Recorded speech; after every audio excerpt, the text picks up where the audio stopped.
Welcome to the Lineman Lounge, hosted by Mike and Evo, calling their shots and being outlandish.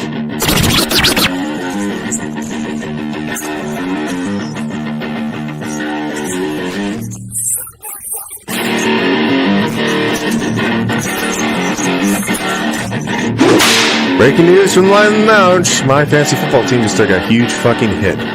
And that also makes it even more likely that the Raiders are going to beat the Ravens on Monday night. Le'Veon Bell is about to be your starter. Latavius Murray is going to go there as well. Jesus, fuck my ass. Get ready for the thickest podcast in the game. Coming to you from Hangar 6, where sleeves are optional. Strap in. The show starts right now. ¿Cómo están, bitches? This is the Lineman Lounge. We are back on this beautiful Saturday. I am Mike. The man to my right is Evo. I got to point the opposite way to actually fucking point. I've been trying to figure that out for like weeks on how I'm going to do that.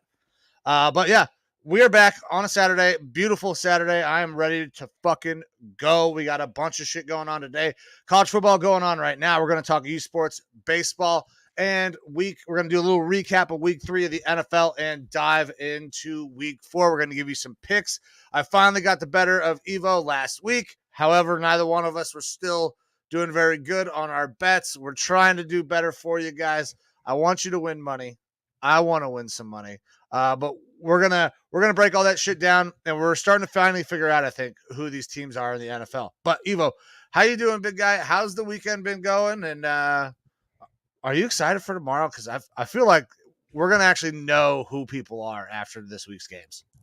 Yeah, it's just starting for the weekend for me. So, pretty normal there, just waking up on a Saturday morning. But I'm very excited. I am excited again for football as usual.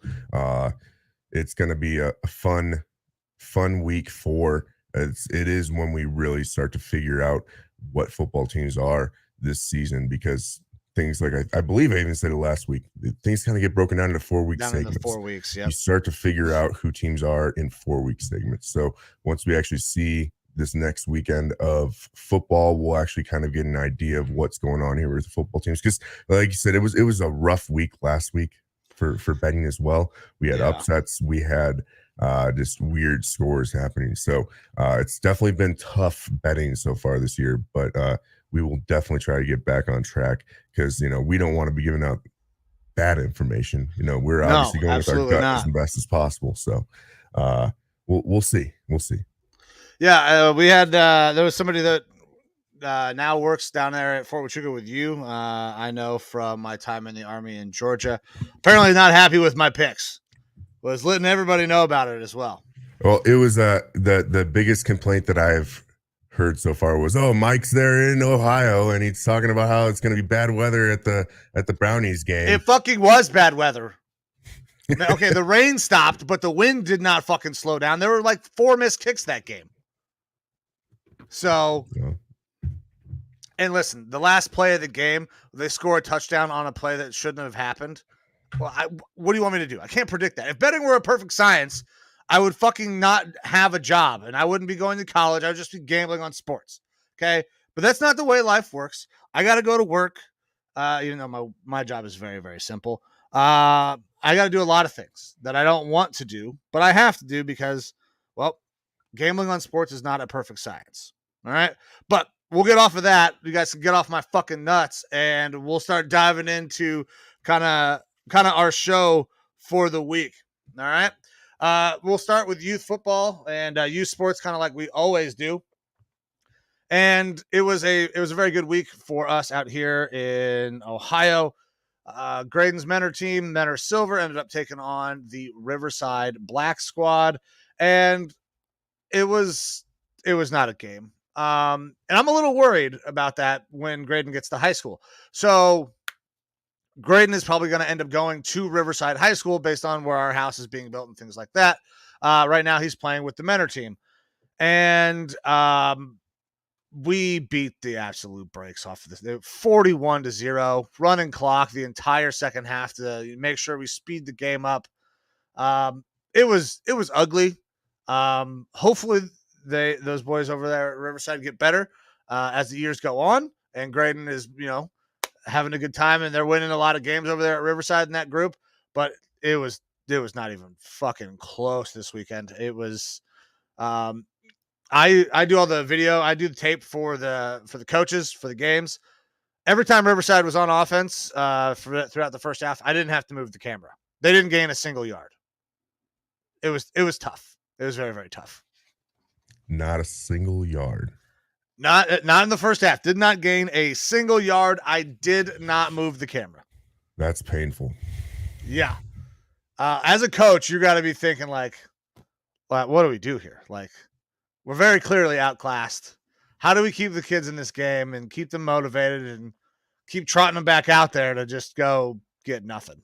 It was tough.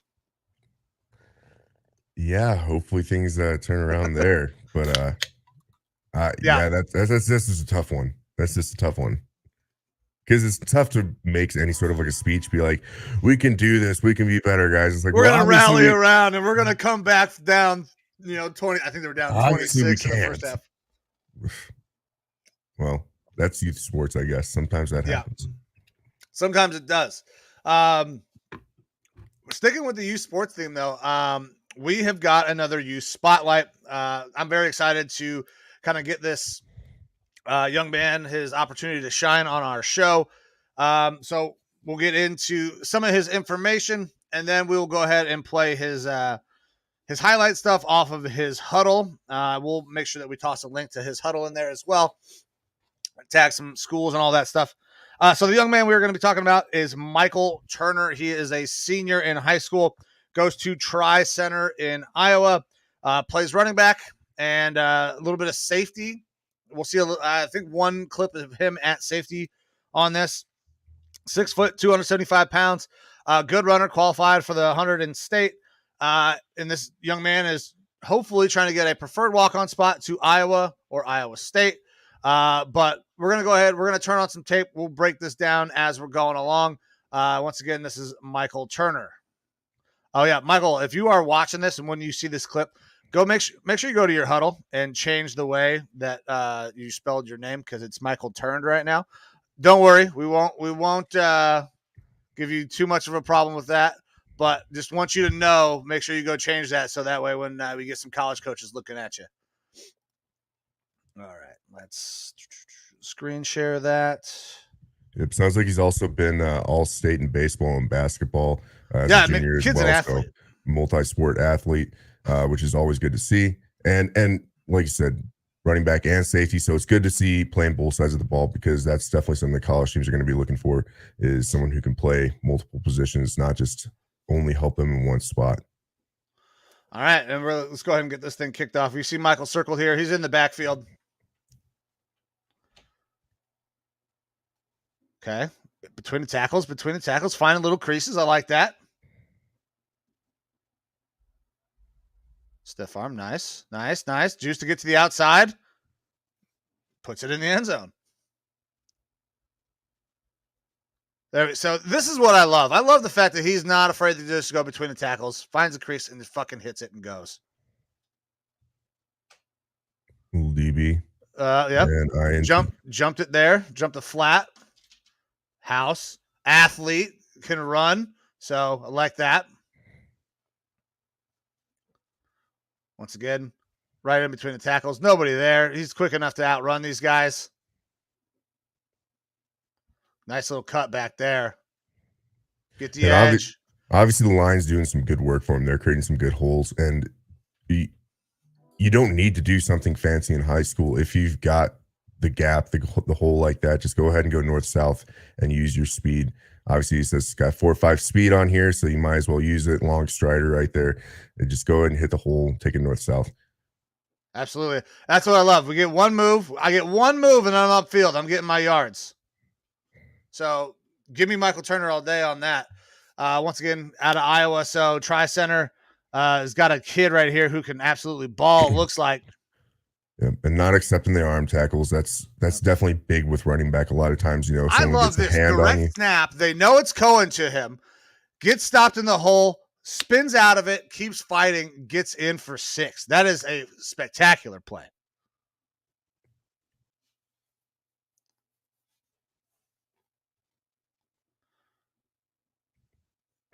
There you go. One cut. Boom. Done.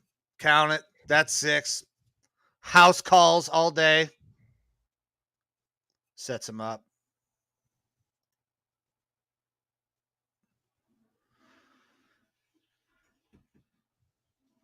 Yeah, he's got plenty of speed to get out to the edge.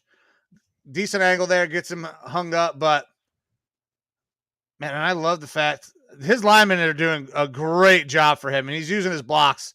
I actually talked to one of his linemen on his team as well. We might try to get something with him as well at some point, but I like the way Michael Turner runs.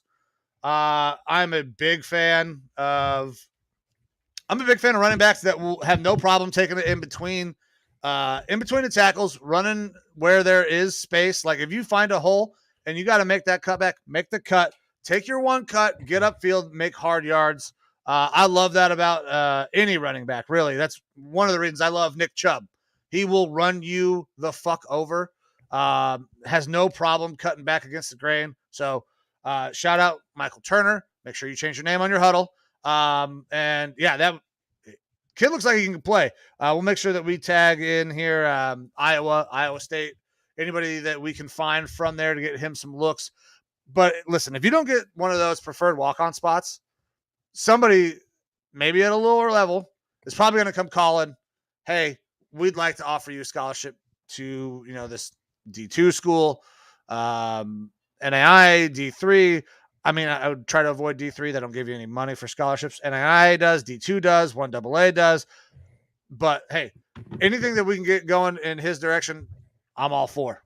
Yeah, absolutely. And it says here, he's 6 foot 175. Like I said, those raw stats running around a 4.5 40-yard dash, which is definitely right in the realm of what you're looking for an athlete of his age, going to be going into college here shortly. Just keep sticking in there in the weight room. You've got the height to be able to play that position. You've obviously got the speed. Keep working on those physical things that you can do outside of just playing football, because it's going to translate into the football game at the next level. Don't stop playing the other sports. Yeah, absolutely. Because you've obviously got some talent there, and the jump from high school to college can be a pretty big one. And don't get your heart just set on one position, because obviously you can play running back, but they might start using you at different positions and stuff like that, depending on what the team needs. The biggest thing is, especially if you're looking at those walk-on spots, how can I help the team? Not just how can I help myself at one position. So coaches love that. A player is going to be like, how can I help the team, and be willing to play any position you got out there, because with that sort of speed and everything, you're going to be able to parlay your skills. That translates damn near everywhere. Any position that speed translates. And 175, I can tell you from being in a college weight room as a college football player, that you got at least 10, 15 pounds of muscle that you can put on as a freshman. Just avoid what I did and don't add the 10 pounds of beer to go with the 10 pounds of muscle to 15 pounds of muscle you can put on. That would, if I'd have just stuck with the muscle part, that'd have been great. But I got a little slower, a little fat, and then it wasn't the best thing in the world. But I mean, I think the kid's got a shot to go play at the next level for sure. I hope it's where he wants, but even if it's not, I mean, I think the kid's got an opportunity for sure. Absolutely. Here we go. So somebody hopping in here. I'm going to guess this is my buddy, Pudge, actually one of the coaches for Michael. Says BCU. Anybody who doesn't know, that is Briarcliff University. That's actually where I met Pudge. We played college football together there. He could go there for sure. I don't know how BCU is. Hopefully they are better than when we were there, Pudge. I mean, Morningside's right across town, though. Morningside's really fucking good at football. Morningside had a kid that actually made it to the NFL at one point, running back as well. So that's an option as well for Mr. Turner. But you got anything, you sports-wise, anything else going on out there in Arizona that we need to talk about before we kind of get started in on the rest of our show?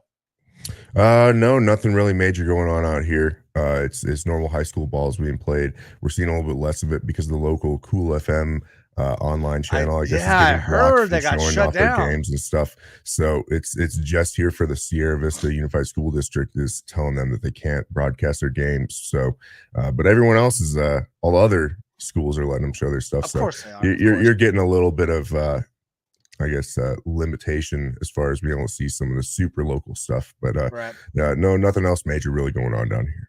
Yeah, so that's one thing. When I was talking with Michael and getting things put together with him and his father and Pudge, I was like, listen, if you're under the age of 18, I got to make sure you give me parental permission, because I saw that Cool FM is like, oh, people are trying to profit off of these kids. They were trying to, I guess, make the distinction that Cool FM was profiting off of the high school athletes, and I don't want that shit coming back on us. It sucks. Shout out Todd Ryan. Love the work that you guys do. He actually did one of our very first interviews on us. So I'm sorry that that's happening for those guys, but all right, let's start diving into the world of professional athletics. We're going to start in the world of baseball. And I'm not sure if you guys have heard, but the Cleveland Guardians kick ass, and we pulled away by a long stretch at the end of the season here. We are 11 games up on the White Sox. Everybody else is eliminated. We are fucking clinched. This is over.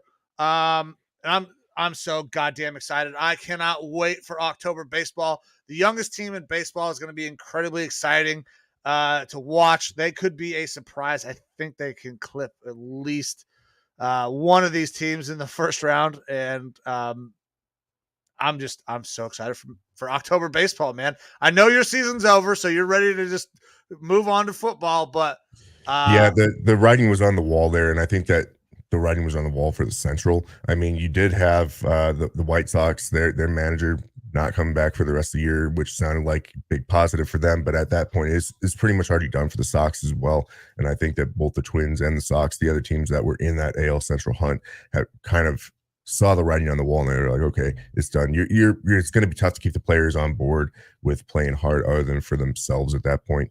And they're already going to be looking forward towards next year. So congratulations to the Guardians. They're going to be making an appearance here in the playoffs. Hopefully they can actually make a little bit longer drive than people were expecting, especially, I mean, even you at the beginning of the year, we've talked this narrative over and over, weren't sure that they were going to be a good team at all, and have kind of proved everyone wrong. Having that youth on the team and actually being able to put it all together has been pretty impressive.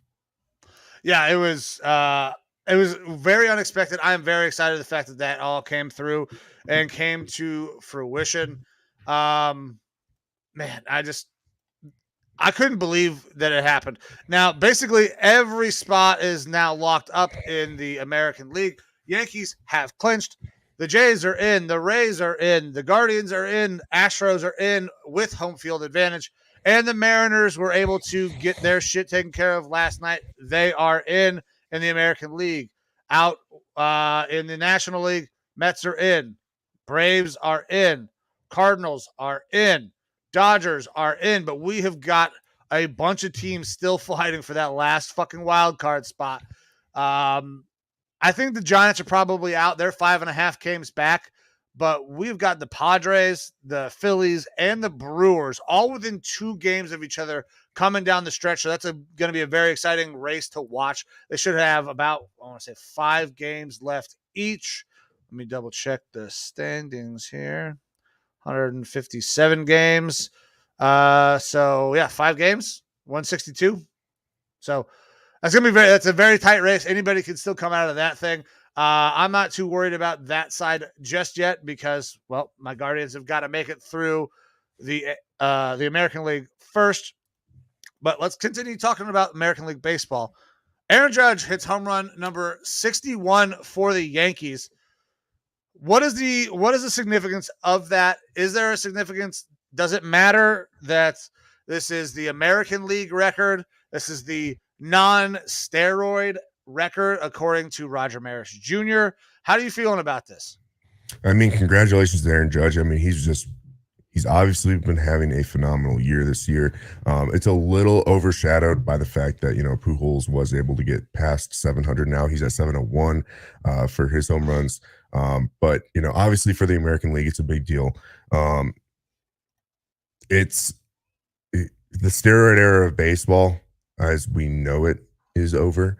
Yes. Not to say that guys aren't using different performance enhancers that aren't being tracked by the system and whatnot.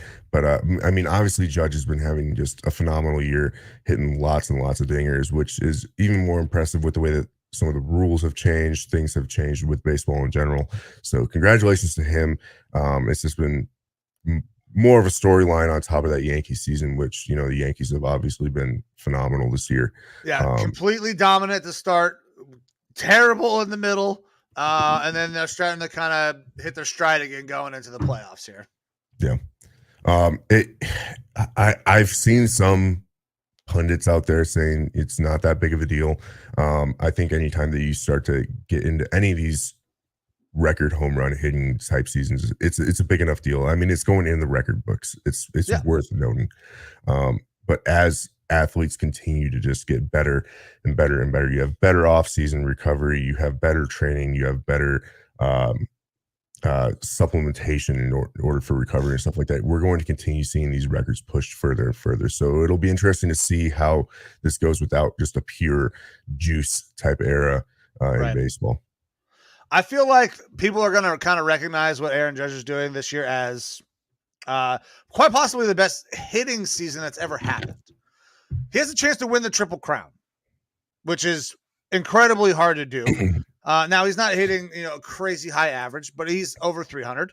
But if you win the Triple Crown, you set the record for the American League home runs.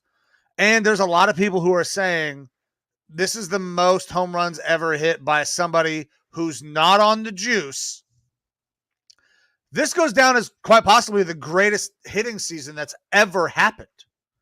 When you think about it in the historical context, Triple Crown, records, non-steroids, like that's fucking insane. In the fact that, I mean, there are people who are like, no, he didn't hit 73. He's not the home run king.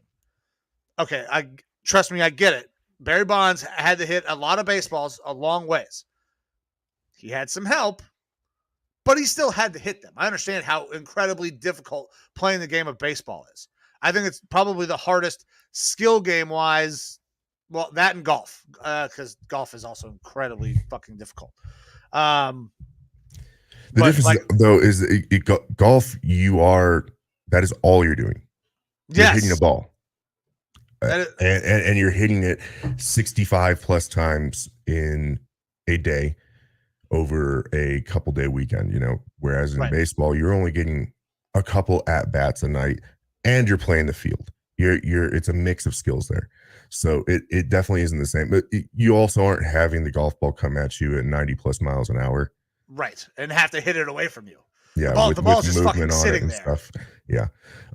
Baseball's the hardest skill game. That's no knock on golf. Obviously, it's very difficult, but hitting a baseball has to be one of the hardest things to do in sports.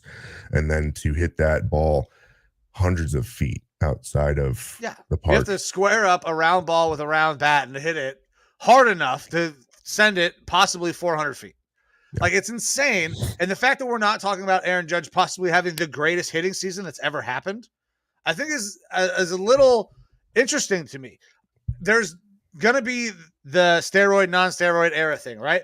You and I, we're fans of the steroid era. Like, if we could just let these guys fucking juice and hit a billion home runs, I'm not going to complain about that.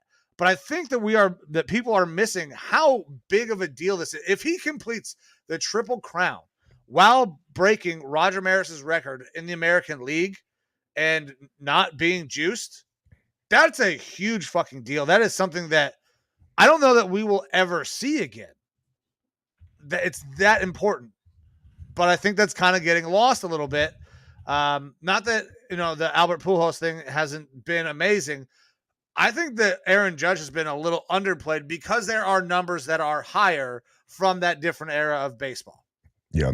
Look, I would say that if you dropped Barry Bonds right now in his prime today without the steroids, it'd be tough for him to compete with that 61. He'd probably has the possibility of being in that same sort of realm as home run with hitting the balls capability and as the Judge. Technology. Yeah, I think he can get 50, but you're talking 2007 when Bonds broke this record, and in the time in between, the difference in athlete is there. You're talking not just Absolutely. the batter, but the pitcher as well, and the change in the game. So it's not a different game, but in many ways things are very different.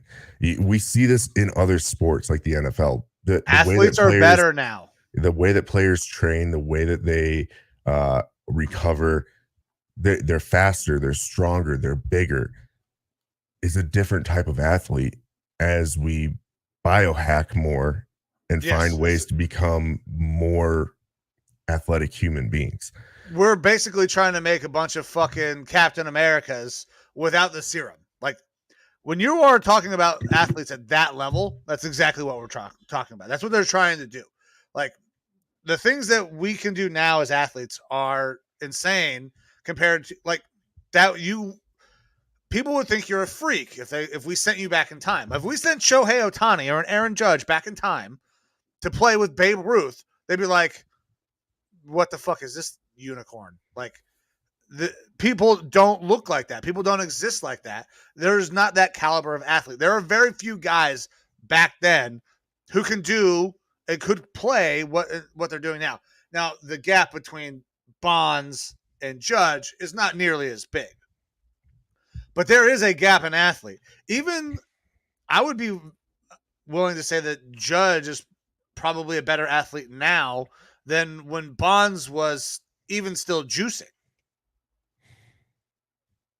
Maybe. That's tough.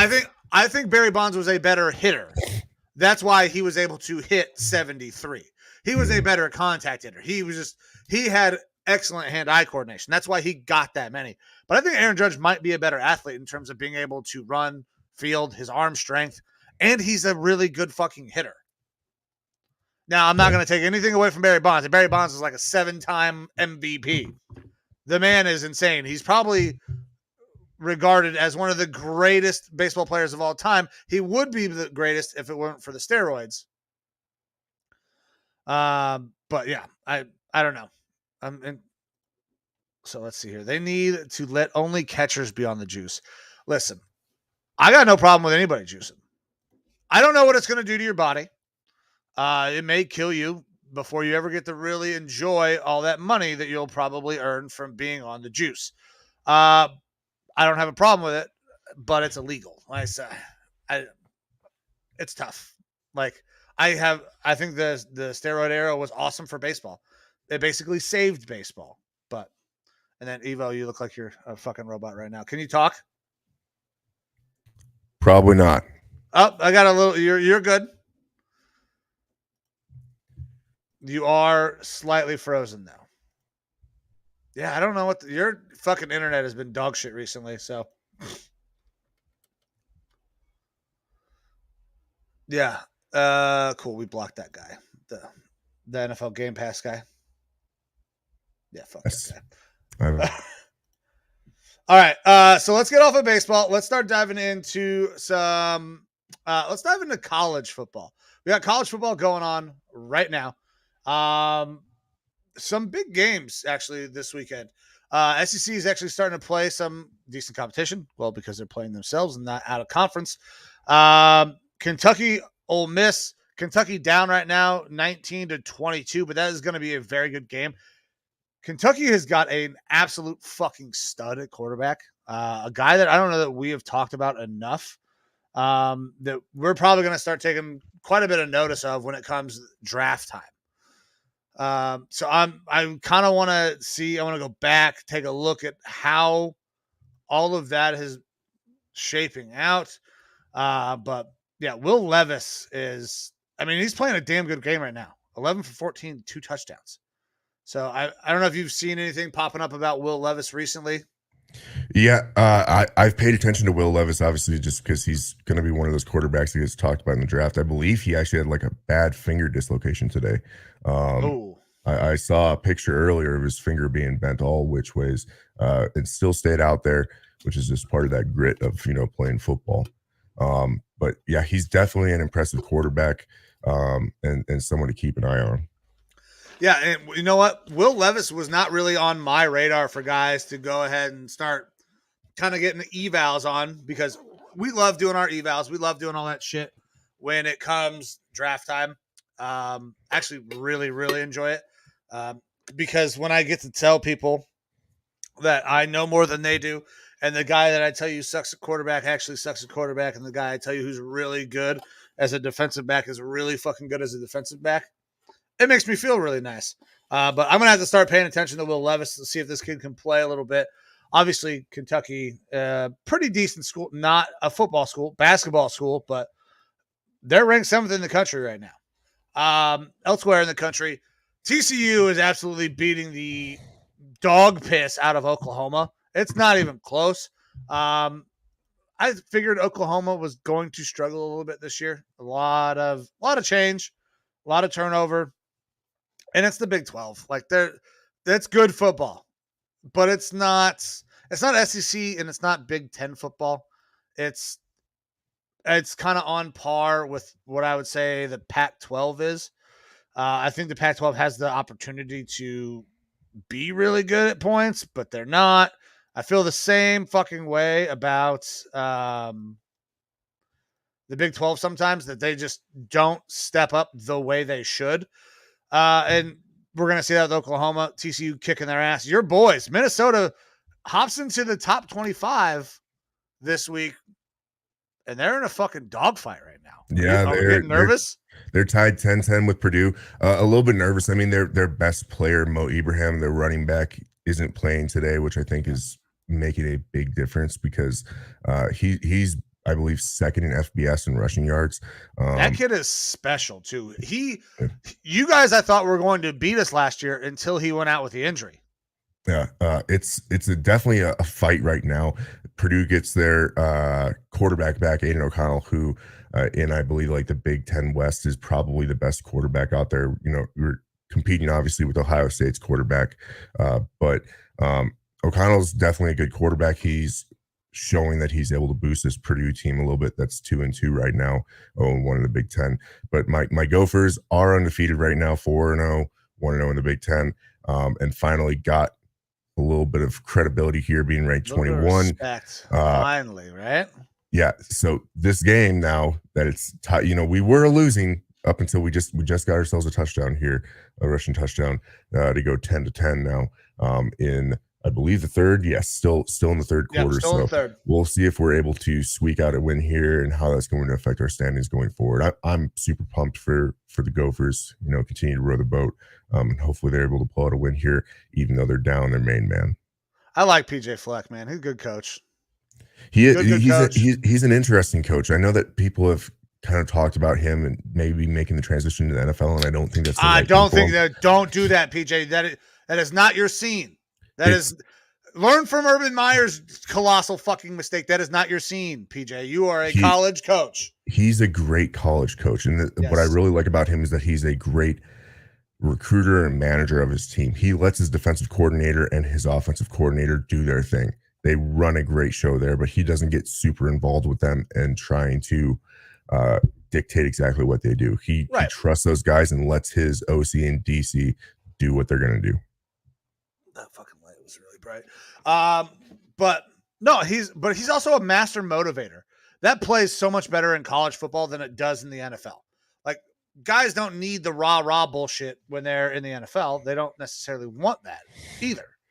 They want you to put us in a fucking proper position, game plan, and let's figure this the fuck out and let's win.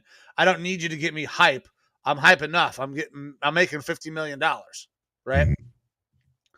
All right. Elsewhere, K-State, Texas Tech. I mean, Kansas State is a top 25 team. There's another 2 Big 12 teams. Kansas State is a really cool school. Like, I wanted to go to Kansas State really fucking bad. I loved their head coach. I do not remember the old man's name though. But 25 is kind of high for a Kansas State. I don't know that there's that many really good teams in the Big 12. Iowa State, I thought was going to be good. They're not. Oklahoma, very clearly not that great. Now, TCU might be pretty good because they are beating the absolute piss out of Oklahoma. But Big Big 12 football does not excite me right now. Neither does Pac-12 football, even though that they have Utah out there. They're going to need to add a couple more teams because they're going to lose some. I actually have to write a paper on that. I'm going to try to drop that in our socials as well once I do my little journal on some Pac-12 football and how they could try to unfuck their situation since the Big 10 took their biggest market teams. Elsewhere, we're going to have some decent games today. Alabama, Arkansas. I think Arkansas can keep that close. Alabama has not really beat anybody resoundingly yet, other than the slack crap teams. Oklahoma State, Baylor, 9-16. But once again, I don't know that either one of these teams are really all that good. We won't find that out for quite some time. We're past the non-conference games. Wake, Florida State. I still am not a Florida State believer. I think Wake can get that. And then A&M and Mississippi State. A&M has got to fucking show up. They have had so much drama around that program with all the things that have gone on with the recruiting. They need to fucking go out there and prove that they're really good at football and not just paying players. Not paying them directly, but paying them in a fashion that will not get them fired or suspended through boosters. I'm sorry, not boosters. NIL. That's right. It's all the same money, guys. It's all pretty much. Yeah. Just a different way to route the money. It's just, we're giving the same money, an extra leg, and calling it a different name, and now it's legal. Yeah. So we can bring up Reggie Bush if we want to, and all that stuff from the past. Yeah, let's. I mean, we could for sure, but let's. Reggie Bush should still have his Heisman though. What?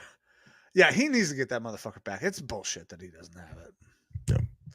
Yeah. Quinn Ewers is looking to come back at some point here in the near future versus Oklahoma. Good for him. I hope Quinn finally gets. He played really well at the start, man. Really, really well at the start, and it just got that injury, and he's gonna have to make some waves because Arch Manning is coming in there, looking like a goddamn wrecking ball because he just broke a bunch of Eli and Peyton's records as well.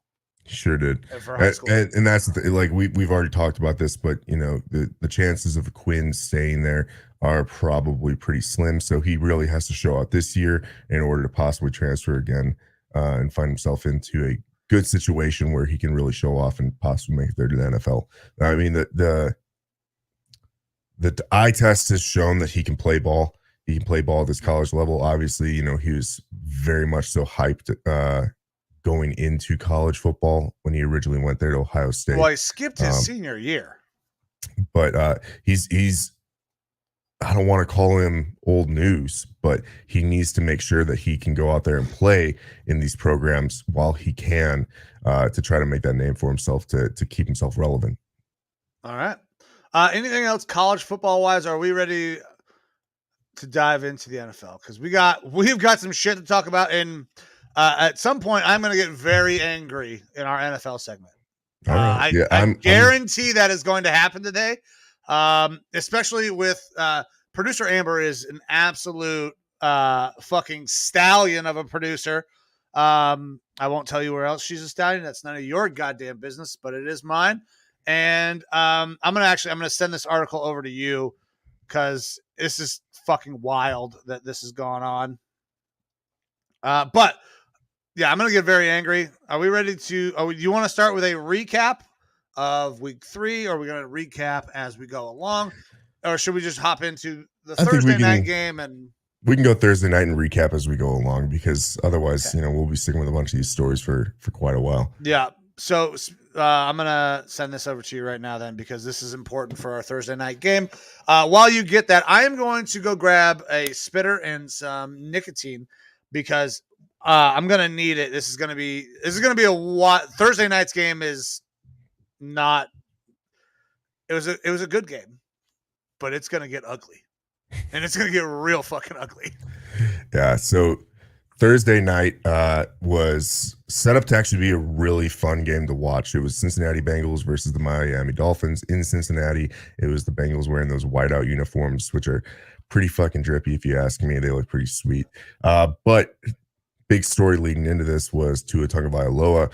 The previous week he had ankle injury, back injury, and what people believe to be a concussion injury.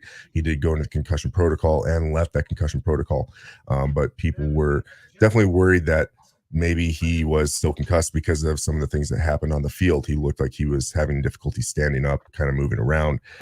But all reports from the Dolphins were that he was cleared in that game and able to play in this game. The game started off, kind of like we expected, a pretty good game. Good offensive showing from the Dolphins offense. You have the Cincinnati Bengals and that storyline of them starting off the year really slow, 0-2, finally getting a win. And I don't know if people are quite aware of the stats. I'm going to be real rough on these percentages here, but teams that were playoff teams from the year before, if they start off 2-2, their playoff chances are something around like 36%. Whereas if they go 1-3, that drops them down to like 16% chance. And then you're on a very uphill battle for the rest of the year trying to be able to get into a playoff spot. So I know that the Bengals, who, again, the representatives from the AFC last year in the Super Bowl, expected to have another really good year with that revamped offensive line, which has not been doing their job this year. People were expecting big things from them, and then they've just kind of not looked great in the first couple games this year, especially that offensive line. So the game's going well, and then Tua takes a huge sack. And this one, honestly, it's on Tua. He held on to that ball forever. He did. No disagreement there. It was a bang play, a good tackle on him, but he gets whipped on the ground pretty hard, and then you see him kind of roll over. You see his hands kind of looking funky. I initially thought either he's concussed as fuck or he broke the shit out of his hand on that tackle, and he's looking at his hand like, oh my God, my hand is mangled. But no, that was just his body locking up. Yep, that's the neurological response that your body has to go basically into protection mode when the lights get shut out. Yeah, I believe it's called a Decorticate Position. I had actually heard something about this before on Joe Rogan's podcast where they're talking about UFC fighters who sustain massive head trauma in the middle of a fight. And that is a pretty scary situation because that sort of decorticate posturing with the hands, where it's a common thing, the hands will lock up. Kind of weird that it can be a sign of major head trauma that needs to be monitored very closely. So Tua takes that big shot. He's out for the game. Immediately gets taken off the field, taken to the hospital. And from there, it sounds like, he basically gets cleared by the hospital, sent back home on that team playing after the game. The Dolphins end up losing this game. Teddy Bridgewater comes in as the backup. We're hoping for our boy Skylar Thompson, the third stringer, who they did suit up for this game. Did he? He didn't suit, did he? He did. Because of Tua's previous injury, they actually, I kept on talking about this while I was at work with the people there, saying, hey, Skylar Thompson's my guy. Maybe we'll get to see him. Watch this kid. And they actually talked about it on the broadcast that they did suit up Skylar Thompson, number 19, for the Dolphins because Tua had sustained some injuries in the previous game. So you're going to be seeing a little bit more Skylar Thompson on the sideline. And if Teddy gets hurt, because it sounds like Teddy's probably going to be playing this next game. I would have to imagine Teddy's going to be starting this next game. 100%. Skylar Thompson will be there as the backup. He's someone that here on the show that we talked about a little bit. He was one of my sleepers in the draft this year, had himself a phenomenal preseason. And he's someone that I would definitely love to see get some on the field action in a real live NFL game, so we can see if he's going to be one of those high tier and backups or something like that in the league. But point being is Tua took this major hit, and now there was already talks, investigations from the NFLPA into the league's concussion protocol and how Tua's concussion was handled from their previous game versus the Bills. Now we have reports the doctor who actually evaluated Tua has been fired over several mistakes. Thank you, producer Amber, for sending me that article real quick. By the way, that was clutch because that's a big deal. Like the independent neurologist that the NFL hires to take care of this thing, to make sure that he's cleared to go, fired for massive inconsistencies, several mistakes in his evaluation process. And I don't understand how on a Sunday it looks like you have a concussion. Maybe they say he didn't have a concussion because he stayed in the game Sunday, right? They won. They beat the fucking Bills. The Bills beat nobody themselves, expected but it. Well, yeah. Nobody expected it, right? Stays in that game. But if you look back at any of the clips, it's pretty goddamn clear. Tua had a concussion. He almost he dropped on the field as he's walking after the hit. Like they are holding him up. What they were saying was that it was the back injury that had him woozy and stuff like that. But the thing with concussion, yes, it is head trauma, but it doesn't necessarily result from blows to the head all the time. That can come from back injuries and basically a massive shock within the body, which shakes the brain inside of the skull and causes that concussion to happen. That's why CTE is such a big deal, right? We don't have that protective thing that our brains are locked into place.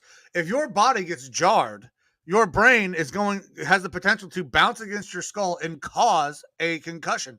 You don't have to be hit in the fucking head to get a concussion. Absolutely. Yeah. And so this independent or unaffiliated neurotrauma consultant, he was the one evaluating Tua in last week's game versus the Bills. He was fired after he was found to have made several mistakes in the evaluation, according to league sources. Why this matters is that depending on the severity of a concussion, a player shouldn't be playing again because they need to fully recover.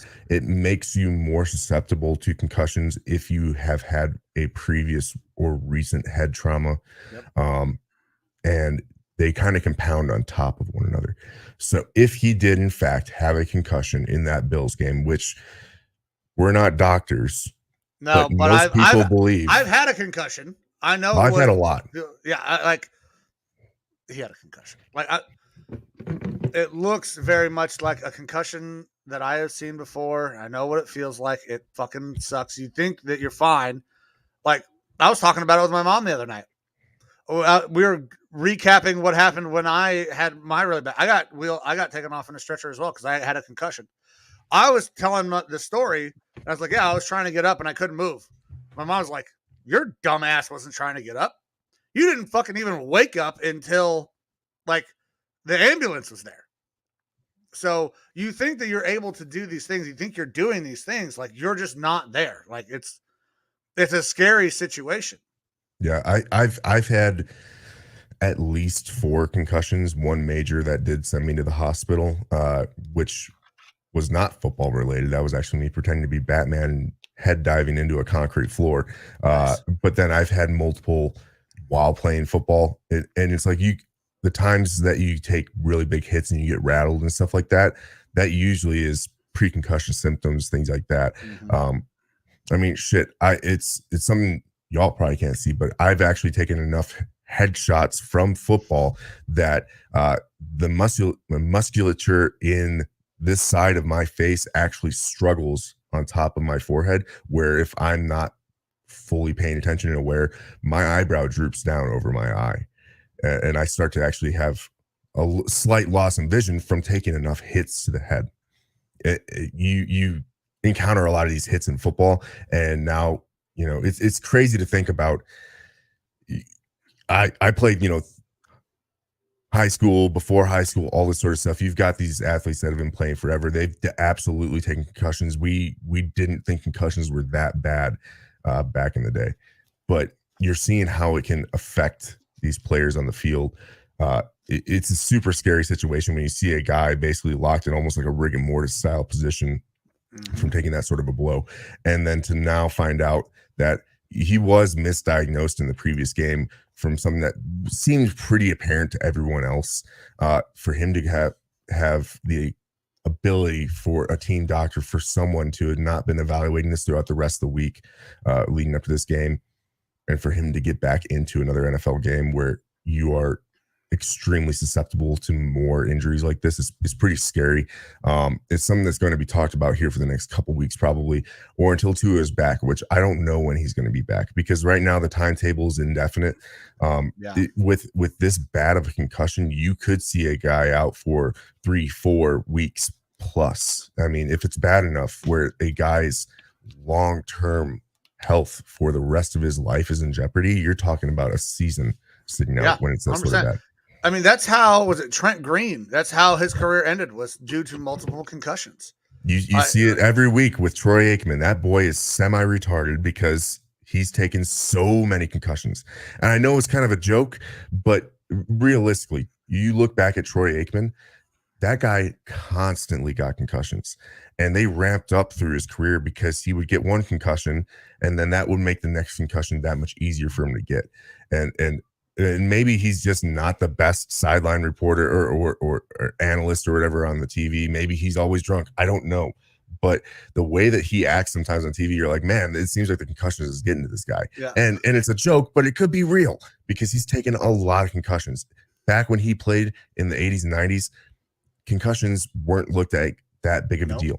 But they obviously suck it up and get back in there. That sort of head trauma has long-lasting effects, and we're seeing how that CTE affects players. I mean, it's caused players to commit suicide because their brain is not functioning correctly. Right. So I was listening to Bernie Kosar. He has a show here in Cleveland. He was talking about, like, they already kind of knew back then, like, what the concussion test was going to be. Like, they would give him some smelling salts to kind of snap him back into it. And he's talking about this on his show, and he's like, do you know the test is coming? They're just going to hold up fingers, right? You know they're not going to give you one because that's easy. They're not going to give you 3 because you might miss that one. So they always gave you fucking 2. And apparently at one point, Bernie's like, 2. He's like, I didn't even put any fingers up yet. He's like, yeah, but I already knew you were going to put up 2, so we're good. Like, that's the kind of shit that used to go on back then. Hopefully things get better. And the NFLPA is going to go after the NFL on this. They are going to probably seek some legal action because there's no way Tua should have been in that game. The independent neurologist, that, like, the main one for the NFL, 5 hours before that game, before Tua got concussed, said, if Tua takes the field, this is a massive step back for concussion protocols. And what happened? They went out there. Now, I hope this doesn't affect Mike McDaniels and his job, but some heads are going to roll for this. Absolutely, I think. There has to be some sort. We already see one. The guy who actually did the evaluations got canned. I would not be surprised if we see some more because he never should have been out there. Yeah, it's tough to. We're in a situation right now where everyone's pointing fingers at the Dolphins, and I would say pump the brakes a little bit and let the NFLPA do their investigation, because to say that the head coach Mike McDaniels is responsible for this, I don't think that's a little bit premature. That's a team doctor. As we said, we're not doctors. No. You have NFL specialists, obviously, who have now been fired. You have team doctors and stuff like that. He's going to be getting his reports and stuff like that from them. There's a systematic way that the NFL team is going to go about deciding whether or not a player is going to play in a game. And it's going to be by taking information from your experts or your so-called experts. What's more concerning to me is, yes, the NFL's independent person should have made the right call. We're all human, we all make mistakes. Maybe he followed the concussion protocols to a T and somehow Tua slipped through the cracks, and that's going to shine a light on the fact that they need to find a better way to evaluate these concussions. But in my opinion, where I'm more focused is that team doctor, the team health specialists. They should have seen what happened in that game. And even if they said, hey, he's completely clear of the concussion stuff, he's your guy. He's supposed to be your franchise quarterback. Let's continue to evaluate him. Let's continue doing our own internal tests to make sure our guy is going to be healthy for the long run. Not to say that didn't happen. Who knows? Maybe it did. Maybe, for all we know, technically, Tua might not have had a concussion in that Bills game, technically. And that this just could have been a coincidental hard hit that concussed the fuck out of him in this game on Thursday night. Maybe that happened. Obviously, some mistakes were made in that Bills game because you already have that doctor being fired by the NFL. But it could also be knee-jerk reactions from the NFL because everyone is pointing the fingers right now at the NFL and the Dolphins saying, how is this guy on the field? We don't know. So more information obviously is going to come. The NFL is going to be looking for heads to roll on this. So hopefully Tua gets better. Obviously that's, a very scary blow, a scary thing to see because the wrong sort of hit can end a guy's career. Last year, the Chargers tight end, right, that had the same thing happen, locked up, and then they had to take him out. I don't think he played for the rest of the year. And if that's what happens with Tua, I mean, it sucks. Like, I'm not a big Tua guy. You guys have heard me say I'm not a huge Tua fan. But he's played well this year. He kind of surprised me. He's done a pretty decent job of doing what has been asked of him and doing it well. I don't want to see his career go down because of this head trauma, because of this situation. I want him to get back, and I want him to perform well now. Like, I'm rooting for Tua now because to get out there, be with your team, try to fight, try to win, even if you maybe should not have been out there. I have a lot of respect for that. I wish that we would have sat him out and they go and they, play with Teddy and they maybe give Skylar a chance. Who knows what happens with that situation? But Teddy didn't play himself a bad game. I mean, especially when you're coming off the bench like that, he played himself a pretty good game with, a full set of preparation. I won't want to say a full week because obviously it was a short week for him. But, if they had prepared like he was going to be the starter, who knows how it could have gone. Game plan could have changed, could have been different because Teddy brings different things to the table than Tua does. You're not in a horrible spot with Teddy going out there, especially if it's a short-term type thing, which it could have been if they had properly evaluated a concussion from the Bills game. So, yeah, I'm rooting for Tua as well. You don't want to see anyone have an injury take place that could derail or ruin a person's career. So hopefully he's able to recover and come back from this and be all right. But I guess that's still to be seen. Yeah. All right. So with that, we'll go ahead and we'll get into some quick storylines outside of that. But we're also going to take a look back at our little standings from last week. And finally, I was able to, get a dub for the weeks. Where the hell is it? I don't want the calculator. I want this thing. No, I did give one on you on that game on this You did. I originally, Mike and I were originally together, both taking the points for the Dolphins on this game, and then I sat there thinking about it because you had hit me up a little bit early in the morning, and I was like, all right, I'm just gonna go with what I feel should be done here. But then the more that I sat and thought about it and really got into the game, I was like, you know what? My gut just ain't gonna let me do it. I'm gonna take the Bengals minus the points, and they did end up doing that. Now, obviously, Tua going down made a big difference there. Yeah, I think it did make a big difference. The Dolphins did hang into that game. It was still relatively close going into the fourth quarter there. So I was a little bit worried on that. But, like you said, Tua has done a good job this year with certain things. But I do think that some of his stats have been overinflated, specifically from that Ravens game. I mean, if you take that Ravens game out of the picture, he's kind of that average to below average passing quarterback, only 220 something yards per game with one touchdown in those games. He had, 6 touchdowns in the Baltimore game with a shitload of yards. But other than that, he had only thrown 2 touchdowns in any other game this year. So I think that some of his stats were inflated when you're working with a Waddle and a Tyreek Hill and a Gesicki and stuff like that.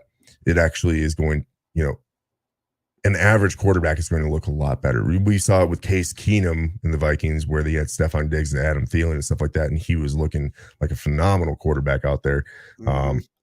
But then, you take him out of that situation and he goes back to kind of being that backup quarterback level, which you're expecting. Tua has got a great set of talent around him on offense, and that Ravens game tremendously helped his stats, but I do think that they were padded a little bit, and people were getting a little bit too overhyped about that. I mean, we're also talking about a Dolphins offense, the worst rush offense in the league. So you can tell that most of what they're doing is coming from their passing attack and having those dynamic receivers in Waddle and Tyreek Hill. All right, so we'll go ahead. We'll share that.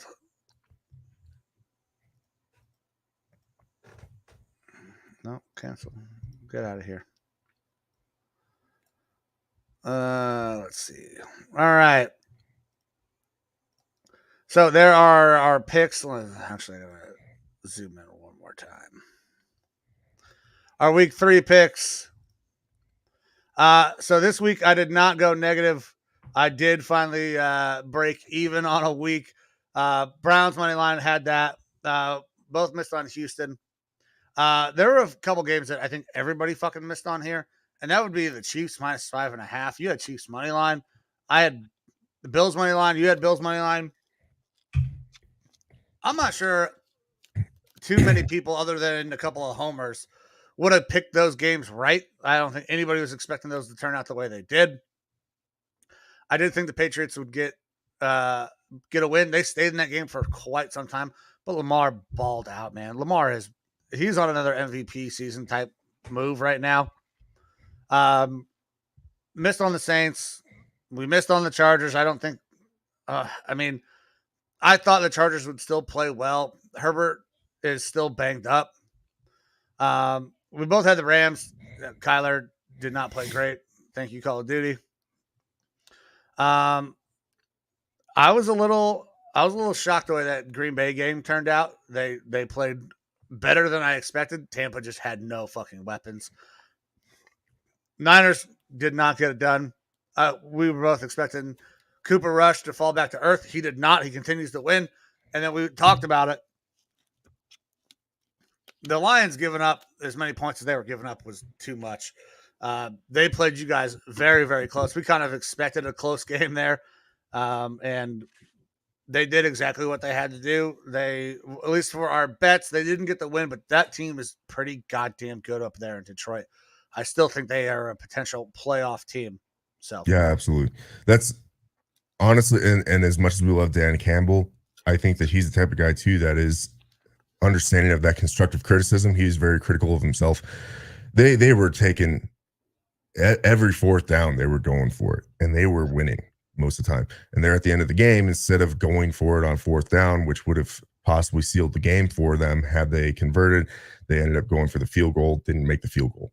And Dan Campbell even said after the game, he's like, I feel like I lost my team that game. We should have just kept on going with what we were doing, being aggressive, going forward on a fourth down. And if they had, they really could have locked that game up. Yeah. So it's another one of those games for the Vikings that it's way closer than you want for comfort. I mean, at 2 points in time in that game, they were down by 10 points. Mm-hmm. So for the Vikings to be able to fight back and win that game, I'm very happy for them. But that was way too close to feel any sort of comfort, and giving up those pretty consistent fourth downs and having the Lions go for it and they keep getting it, that's demoralizing. But the Detroit played the shit out of that game. They were able to allow us both to win that one with the points. Yeah. All right. So through 3 weeks, I am 20, 27, and 1. I got the one push for the tie in the first week. You are 22 and 26. We're going to get those picks better. I am not off to a great start, as we can see with the Miami. I felt pretty good about Miami. I think that probably would have been a little bit closer had Tua stayed in that game, but things are the way they are. We're going to go ahead and we're going to start diving into some picks for week 4, and hopefully we can get things back on track. Yes, sir. So there is a Europe game this week. My Vikings are playing the Saints in Europe. We'll get to that game a little bit later, but we can start off with our regularly scheduled Sunday games. We are starting off with the Commanders and the Cowboys being played in Texas. Currently, the line is Dallas -3 with an over-under of 41.5. Yeah, so I'm still not sold that the Commanders are all that good. I think Carson Wentz is not that good. But I was not real high on Cooper Rush. I thought Cooper was going to kind of fall back to earth. That kid can play some ball, though, it looks like.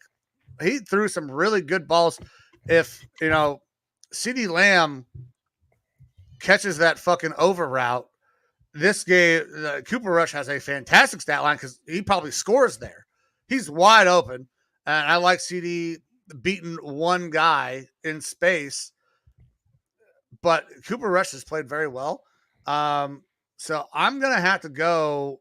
I'm gonna go with Dallas, man. I don't like this game. I probably won't necessarily watch too much of this game.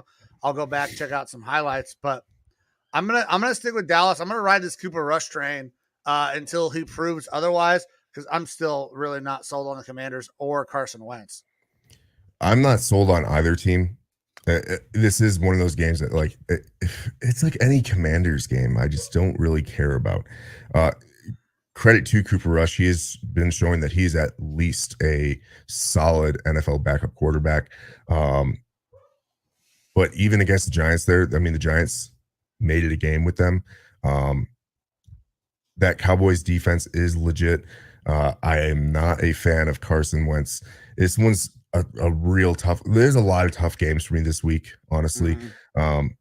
I'm going to go ahead and pick the Commanders plus the points. For whatever reason, something in my gut tells me that the Commanders are going to play the Cowboys pretty hard. Maybe it's just because they're going to be rocking their full black uniforms or something like that. I don't know. But something tells me that Carson Wentz isn't going to have himself a phenomenal game or anything like that. But I feel like this is going to be a game that the Commanders could win plus the points. So I'm going to take Commanders plus the points on this one. All right, so I'm going Dallas money line. You're taking Commanders plus 3. We could both technically win that game, depending on how close that plays out. All right, so moving on to our next game. What do we got? Seahawks and the Lions being played in Detroit. Detroit is favored in this one, minus 3.5 points with an over-under of 48. I am not a fan of the Seahawks. We all know this, and we are both fans of the Lions. The Lions do feel like they are better than a 1-2 team, especially after seeing how they played last week. Now, interesting thing for them is DeAndre Swift has that injury. I don't think that he's going to be playing this week. Amon-Ra St. Brown also out this week. And my fantasy team is hurting. All my top 3 starting receivers are out in Keenan Allen, Amon-Ra St. Brown. Michael I think Thomas. Keenan might play this week, though. Did they already rule him out? Oh, they ruled him out? I thought he was going to come back. He's already been ruled out. So I'm scraping the bench on my fantasy team right now to try to put one up on Spicy Mike, and I still think I got a chance. I want to take the Lions hardcore in this game because I just think that they are a better team top to bottom.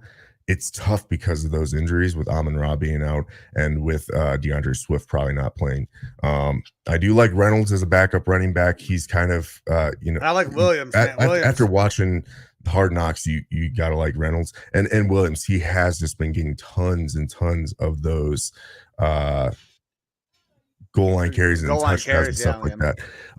So I'm going to go ahead and take Detroit money line on this game. I don't know about the points just because of those injuries. But I do like Detroit to win this game versus the Seahawks, especially being played there at home in Detroit. Yeah, and I'm on the same boat. I'm going Detroit money line. The injuries are a concern. I think Dan Campbell can get those guys ready to go, though, the backups. I think everybody who is on that team knows what their role is, and they're more than capable and willing to step up to a bigger role.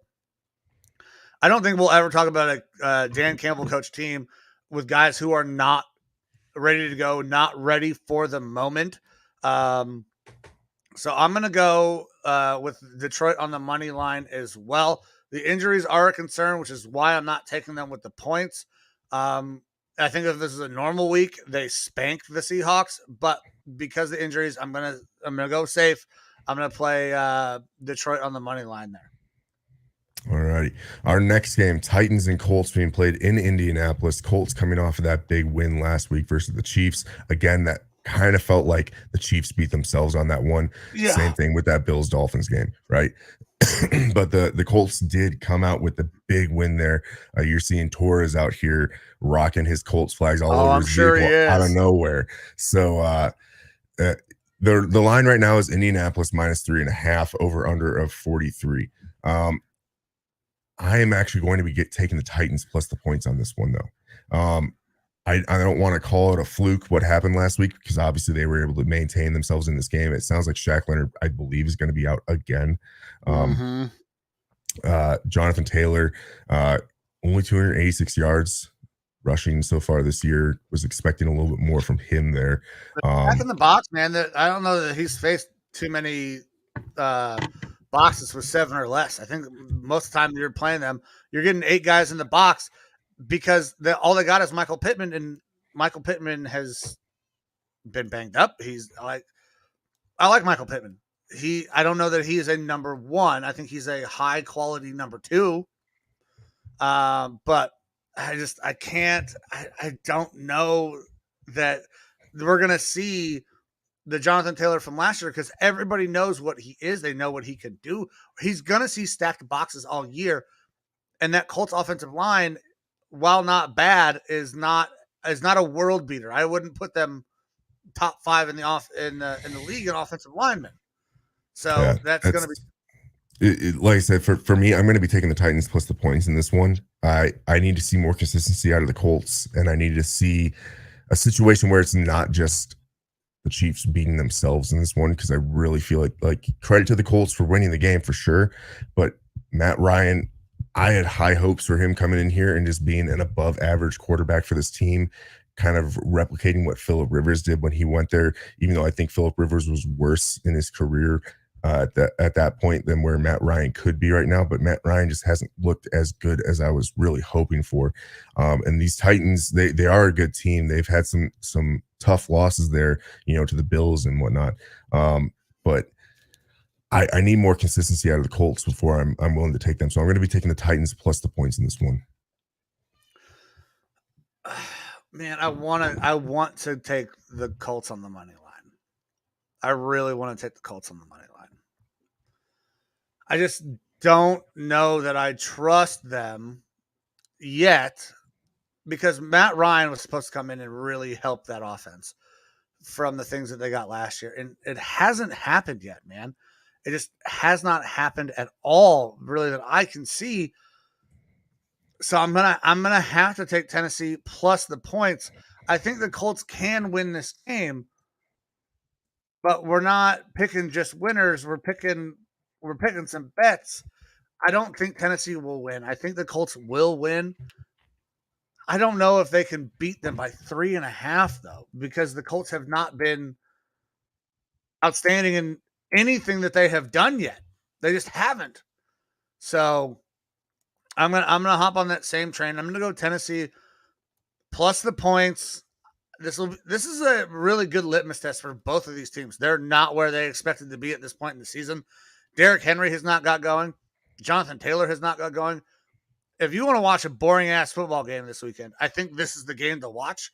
We're going to see a lot of, 1 to 3 yard carries, and somebody will come out at the end, probably with a field goal, but we're not going to see too many points. What was the over under in this game?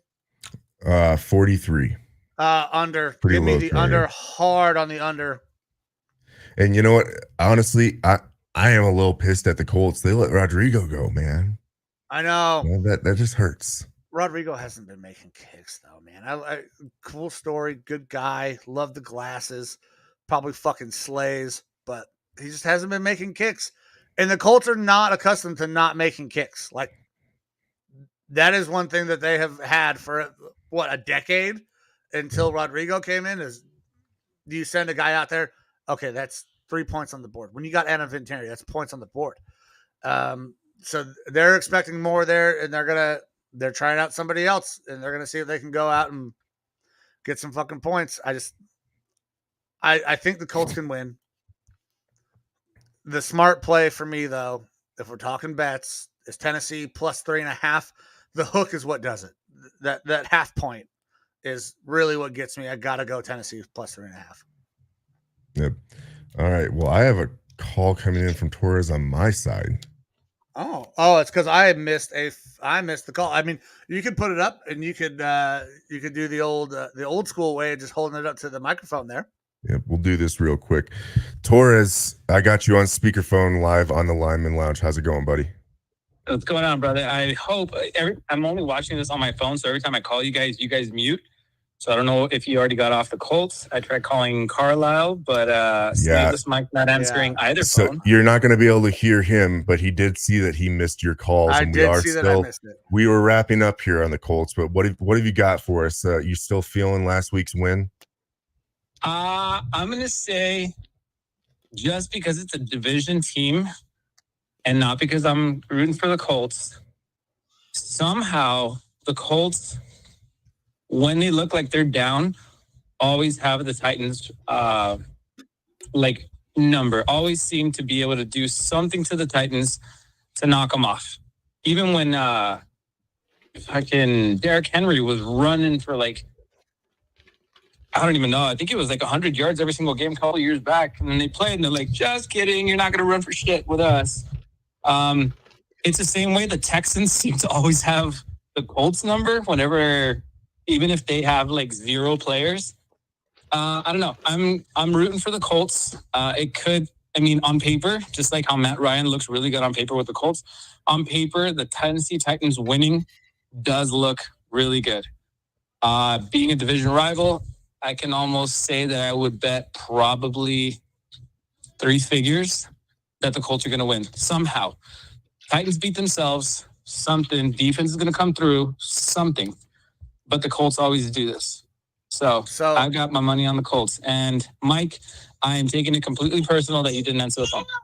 Yes, I'm very sorry. I had to put it on fucking vibrate because he says he's very sorry and had his phone on vibrate. Yeah, whatever. I have to have the sound off because I don't want a copyright hit. But I'm done with this. So ask Torres. But no, yeah, that's my take. I agree that the Colts will win. Hold up one second, buddy. Yeah, I agree that the Colts will win. But if he's betting this, is the Tennessee Q within 3? Hold me up to your headphone. I can kind of.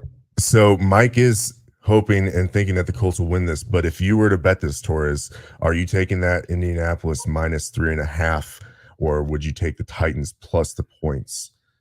The Colts could still win, but if they keep it within a field goal, then the Titans technically would win that bet.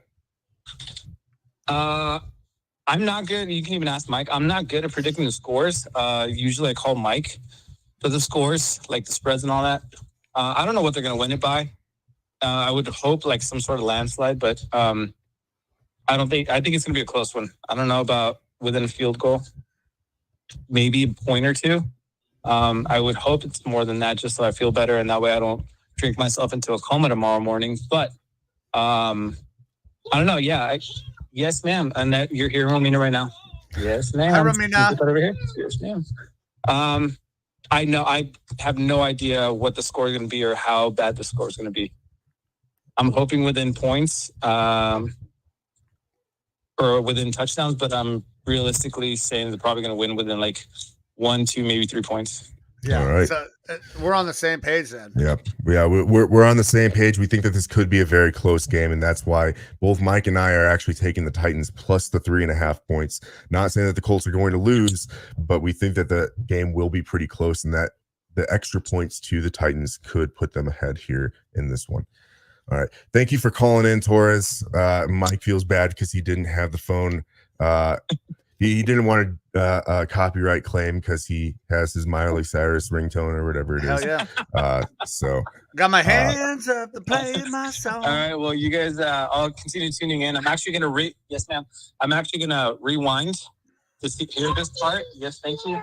To hear this part and what Mike said, and then I'll continue hearing live. But yeah, go Colts. All right. Sounds good. We'll talk to you later, buddy. Later, brother. All right. Bye. Love you, Torres.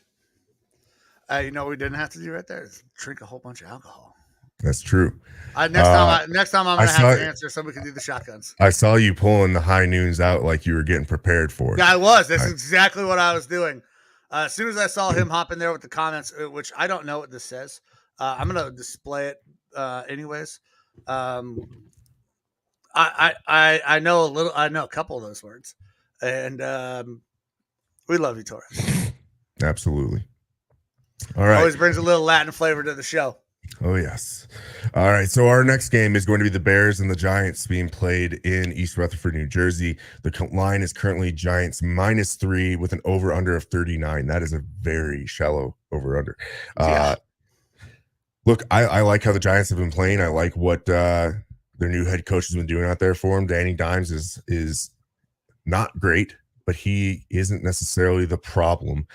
They don't have a ton of receiving talent on the team. Saquon is looking great though this year. He is Saquon has looked really good. He's looking like his old self out there. And the Giants really had a chance there against the Cowboys. That last rushing touchdown from Saquon, a lot of Cowboys fans I know were like, oh yeah, we kind of feel like this game might end up being over the way that they're running the ball. For me, I didn't think the Bears were going to get to 2 wins. I've been wrong on that prediction now. They are 2-1, but I do think that Bears going into New York here, New York is going to continue to be able to run the ball on them. Even with Kadarius Toney, Sterling Shepard, with that real shitty ACL tear on non-contact injury last week, that's just hurting their receiving core a little bit more. Giants are going to have to heavily lean into the run for the rest of the year, unless they want to bring OBJ back or something like that, which ain't going to happen. But there's been conversations that it could happen.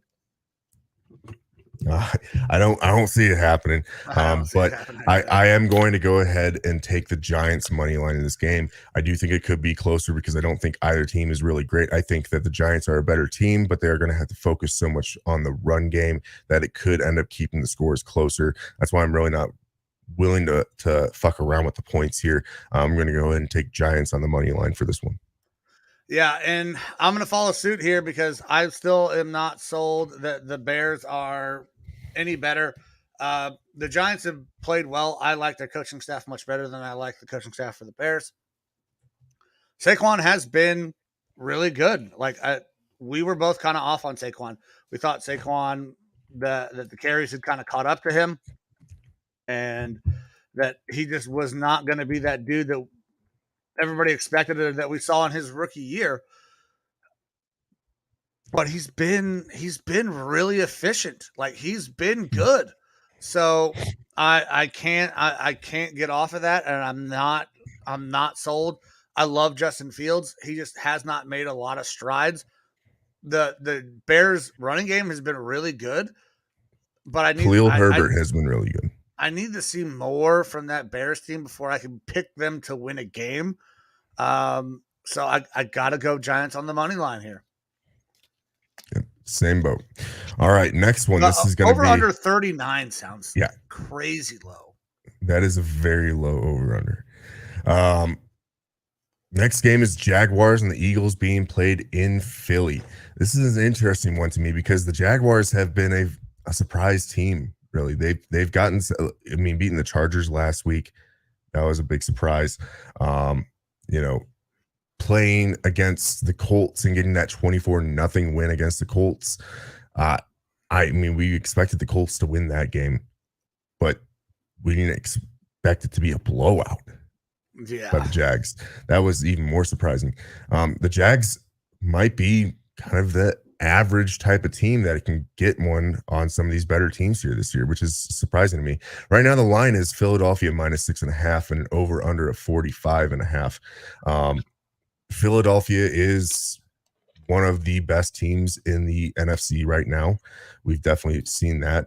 They had another really good game last week versus the Commanders, a 24-8 win. I'm almost wanting to take the Jaguars plus the points here just because the Jaguars have been such a surprise team this year that maybe they can keep it closer. What are you thinking, Mike? So for me, I'm kind of sold on Philly. Now the Jags have been much, much better, but they played a really downtrodden Colts team, beat the piss out of them.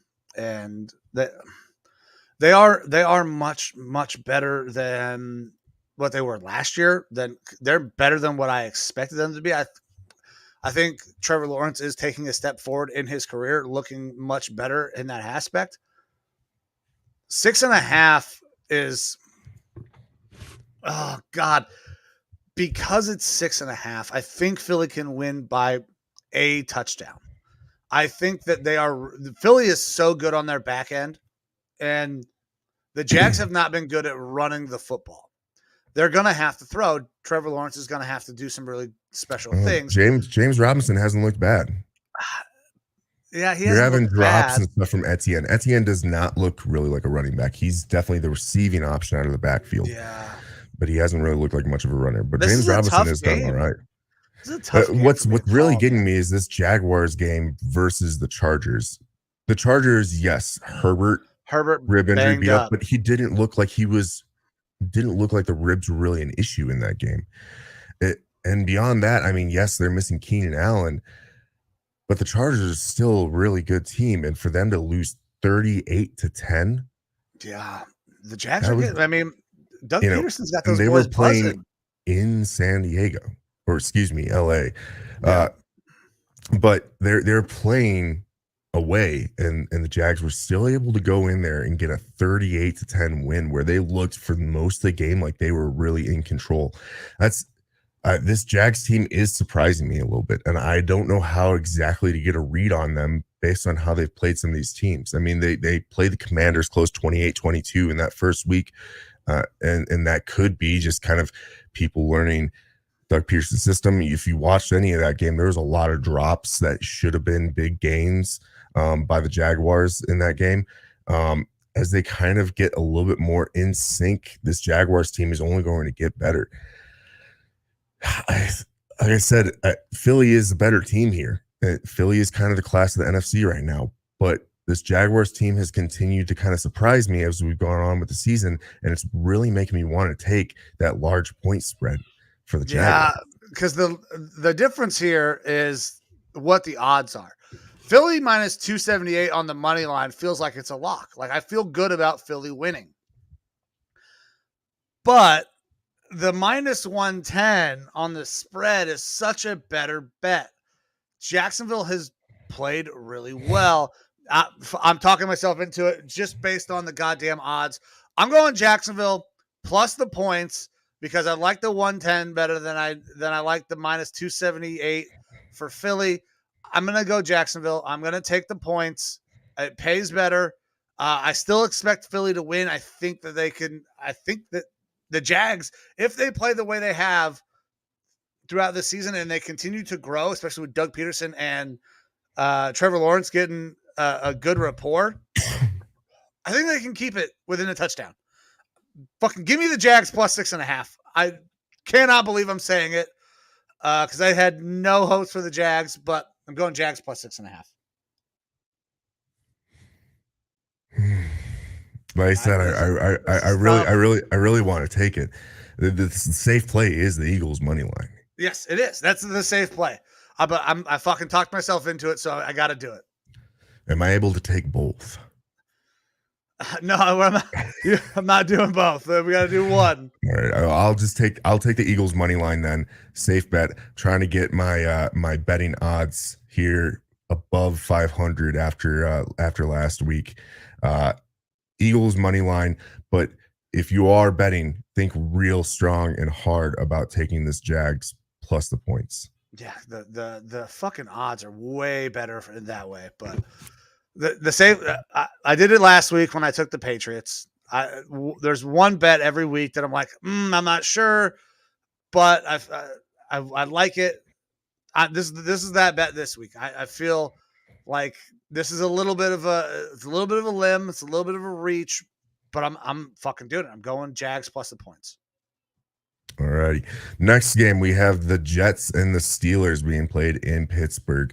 The line is Pittsburgh minus 3.5, over under of 41.5. Again, this is kind of a snoozer for me. Not a fan of either of those teams right now.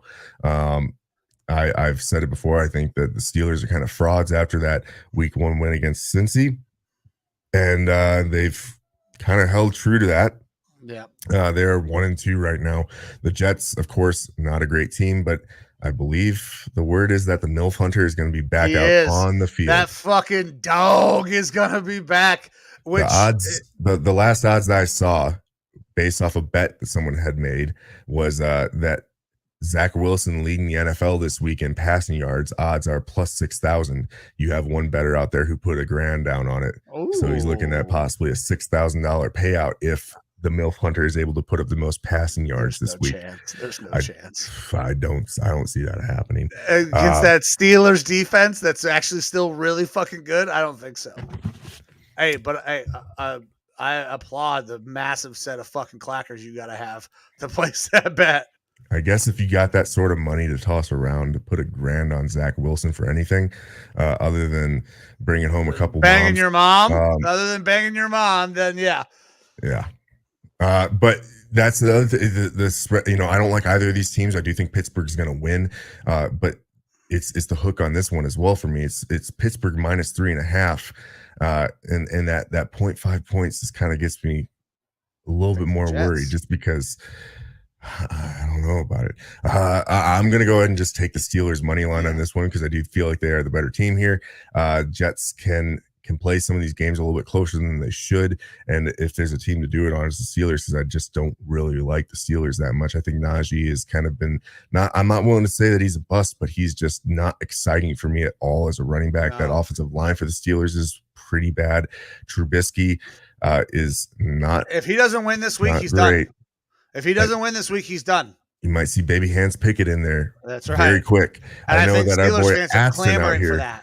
Aston has been really wanting to see Pickett out there. He's fine with Pickett having sat for a little bit because he wants him to get, you know, a little bit of experience on the bench. But I mean, the Rooneys want Pickett out there. Pittsburgh wants Pickett out there.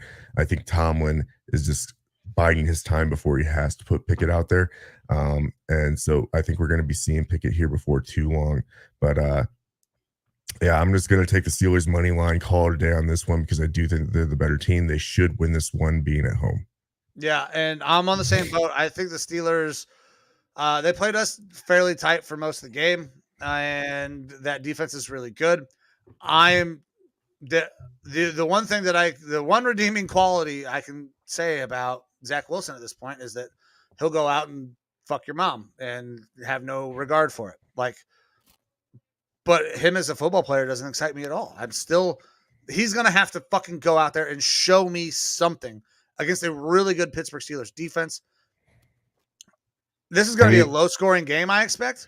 We really haven't seen much from Zach Wilson because he got injured so early on in the preseason. The only thing that we know about big Zach jumps. is last year's. Yeah, maybe he has made some big jumps in the offseason. Hopefully the knee injury hasn't completely thrown him off course there, but maybe. But I'm not willing to bet on that yet. I'm absolutely not willing to bet on that yet. That's why I'm going Steelers money line. I think they are good enough to beat the Jets. The fact that we lost to the Jets still pisses me off. This is going to be his first live bullets of the season against a really good defense. Their running game is interesting out there for New York. I like the ability to catch the ball out of the backfield that I'm seeing out of Breece Hall, but I have not seen him be super impactful running the ball yet. I think that there's potential, but we're still talking about the Jets, man. I'm not there yet. Like they have to show me something before I'm willing to do it. And we're talking about Mike Tomlin coach defense against the guy who is just coming back in his first game of the season. Steelers on the money line. I can't take them to cover because I don't know that they're very good, and I think Trubisky kind of stinks. If he doesn't win this game, his time as the starter is over. We will see Pickett, but I think he holds off Pickett for one more week. They get a win here. All right. Next up, this is another real interesting one. We have the Bills and the Ravens, two teams that are definitely expected to be playoff teams here. We could see this in the playoffs, these two teams fighting it out. The line is currently Buffalo -3, over under a 51. This game is being played in Baltimore. Like I said, the Bills last week, I feel like they beat themselves. Yeah. And this Ravens team, they obviously have looked pretty good, minus that one game against the Dolphins where they gave up incredible amounts of yards and touchdowns and stuff and let the Dolphins come back and win that game. So that's kind of an outlier. That's kind of fluky. Obviously, the Ravens are a good team, but the Bills are a good team too. And for the Bills to go out there and kind of cough one up on their own, it's tough. Normally I would just hammer the Bills here because I think that the Bills are going to be representing the AFC in the Super Bowl. But it's such a tough one, man. It's a tough one with it being in Baltimore. Yeah, that is very tough. The fact that the Bills beat themselves, though, and they had those mistakes, it makes me lean Bills because they're not going to want to drop back-to-back games. So this was probably going to be a fairly close game anyways, but they shouldn't have lost last week. And they know that, and I think that's going to light a little bit of a fire up under their ass. At the same time, Lamar Jackson, it looks like he's playing MVP ball right now. They look very good. I didn't expect them to lose to Miami. They found a way to choke that away. They had that redemption game last week where they were able to seal that in a closer game than I think people expected with the Patriots. Them playing at home is an advantage for the Ravens. I'm not off the Bills train yet. I think that the Bills will win this game. I have hopes that the Bills will win this game because I'm a little bit of a homer when it comes to my Browns. I would like to see them drop this game. I'm sticking with the Bills. Sticking with the Bills. I'm gonna go Bills on the money line. This will be a close game. This might be game of the week type game because we're talking about probably the best athlete in all of football in Lamar Jackson, and for my money, the best quarterback in all of football in Josh Allen. So right. I'm going Bills on the money line. I do have some stats to go over here. So if you're looking at betting the over or the under here, the over is 9-3 in Lamar's last 12 home games, and the Ravens have averaged 30 points per game in those last games. Since the start of last season, when the Bills score less than 20 points in a game, they average 35 points in their next game. So you can expect the Bills to be putting up some points in this one. And then also the Ravens are 15-3 against the spread in their last 18 games as an underdog, and they are 7-1 in their last 8 as a home underdog. So the Ravens here, the pick is actually to take the Ravens plus the points, even though I think that the Bills are also going to win this game. This is going to be a high scoring game as well, I think, because I mean, Ken Dorsey, they're going to have padded tablets all over around him if it's another bad fucking game. Because, you know, he obviously had his meltdown in the box after last game. I do like the Bills to win this game. I'm going to take the Ravens plus the points in this one, though. All right. So you're going Ravens plus the 3 here. Yep. Once again, another game that we could both get right. But if I were to take an over-under on this one, I'm going to be taking the over as well. Yeah, definitely. I would take the over for sure on that. Quick question on this, though. Ken Dorsey, his meltdown, breaking the tablet, fucking going ape shit.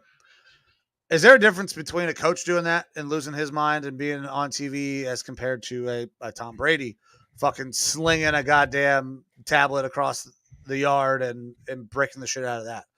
Does it really? I've seen a lot of people like, well, Tom Brady does this. Is there a difference between the coach and the player? Nah, not really to me.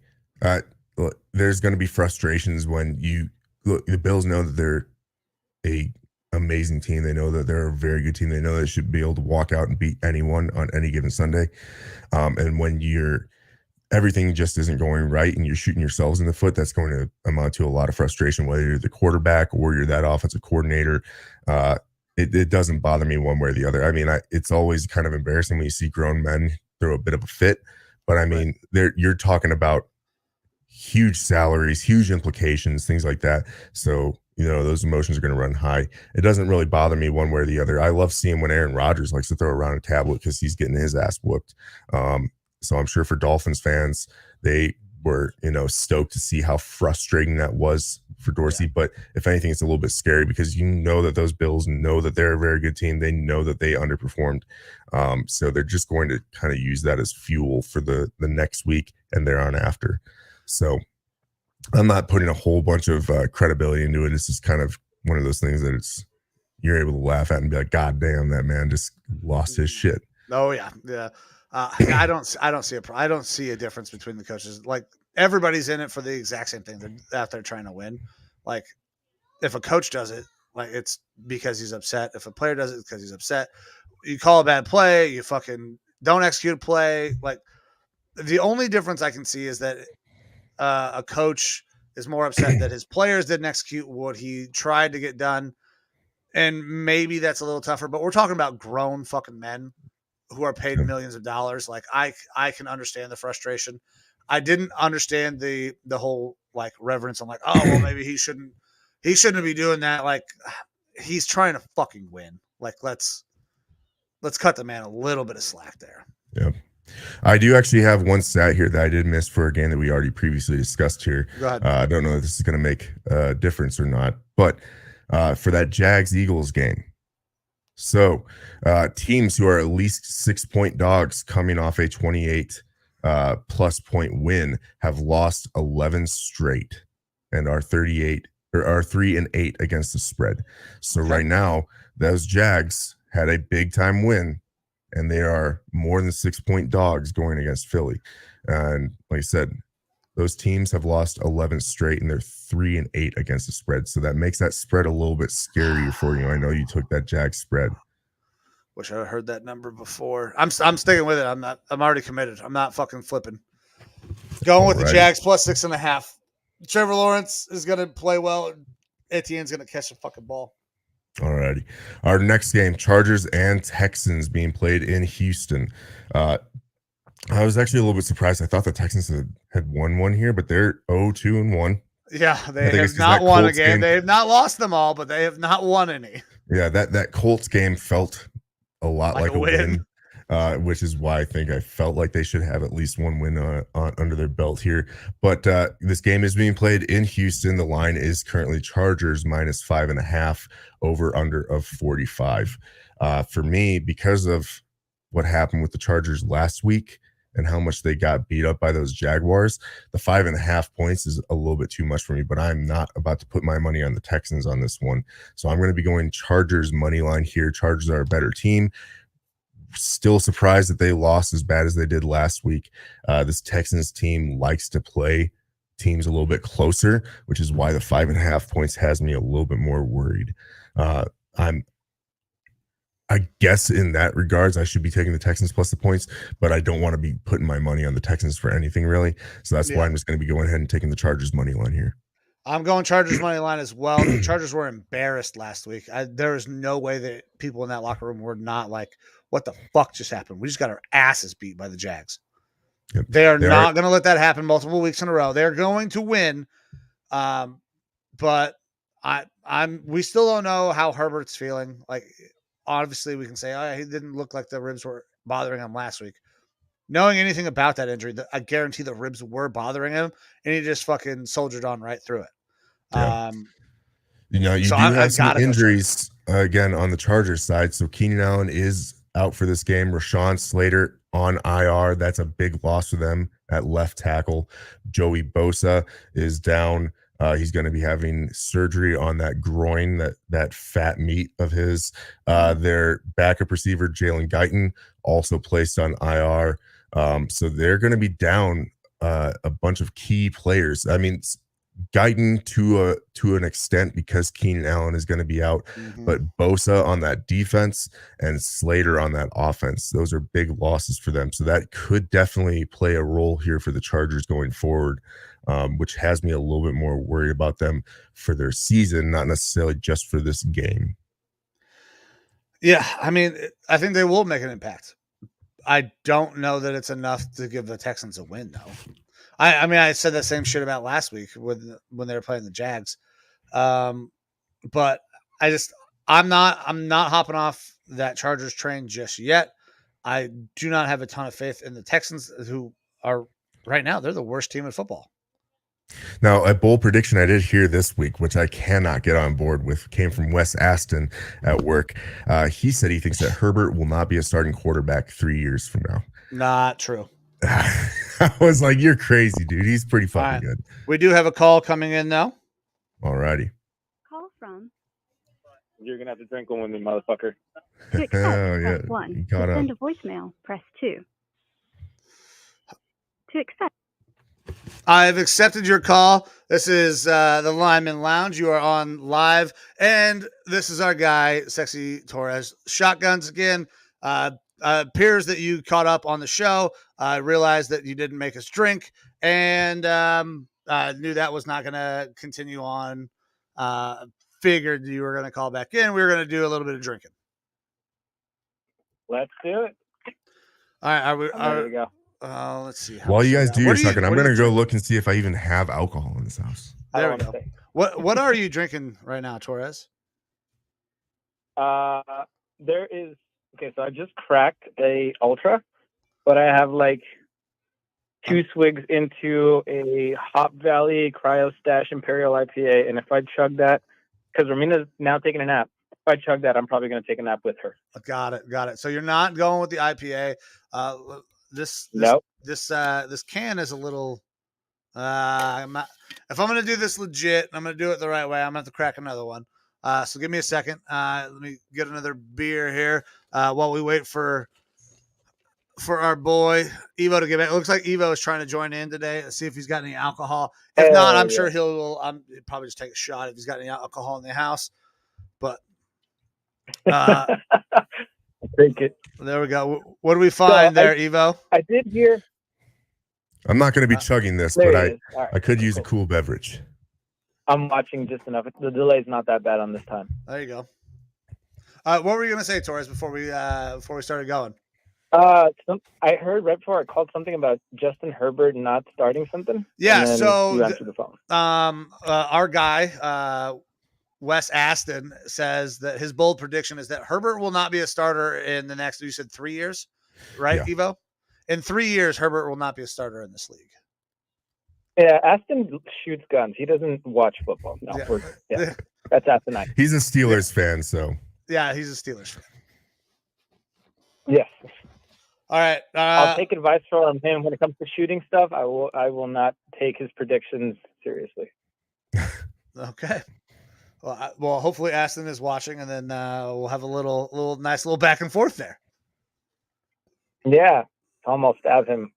Now, theoretically, I don't want to get banned on Facebook too, or on YouTube too.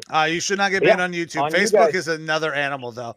I don't know what you sent in your comment, but I would imagine that I know that one of those words is a curse word. Yes, absolutely. Yes. And let's have a Spanish lesson. I said "que onda," which means what's going on, guys. Caras de nalga. Nalga is one butt cheek, and it's a very funny word to say in Spanish. So when I'm saying caras de nalga, you guys have faces of a butt cheek. So depending on what butt cheek, that could be a compliment, or that could be a like coarse-haired butt cheek. I don't know. I'll leave it up to interpretation. Well, if it's my butt cheek, it's gonna look great. It's gonna look like your face. There's not that much hair on my ass. All right, brother. On you, man. All right. So we'll I'm gonna crack now, and then we'll do a countdown. And 3, 2, 1, chug. Let's do it. And as a man of class, I'll just drink mine slowly. Oh my God, I'm not even halfway down. It's so cold. Hold on. Done. Oh, awful. I think he beat me on that one. God, it's so fucking cold. Anyway, so cold on the teeth. It's the back of my throat, man. That's what it's she said. The opposite of heartburn. It's like ice burn. Oh, you motherfucker. Yeah, I had to. You fucking teed me up. Of course I'm taking that. All right, motherfuckers. I'm going to keep on listening. Lineman Lounge. Everybody tune in, subscribe, like, smash that fucking like or samurai slice. The bell. Hit the bell. Guys, if you're watching still and you are not subscribed to the YouTube, please go do so. We're only 15 people away. Once that happens, we get 100 subscribers. We'll have our own fucking URL, so I don't have to try to send out youtube.com/ZYX74, all that bullshit. It'll just be Lineman Lounge at youtube.com/Lineman Lounge. So help us out there. We appreciate it. I like it. We'll get there, brother. All right, man. Go Colts. Later, buddy. All righty. So the last game that we were on there was the Chargers, correct? Yes, it Chargers was. and Texans. We both went Chargers money line on the last one. Alrighty. Well, then that takes us to our afternoon slate of games. We have the Cardinals and the Panthers being played in Charlotte. The line is currently Carolina -1 with an over-under of 43.5. Why is this the fucking line? I don't know, but why is this the line? I'm taking the Cardinals plus the points on this one, easy all day, because there is not a Call of Duty weekend going on right now. No, there's not a Call of Duty weekend, and Baker has looked like shit. The beta is over, boys.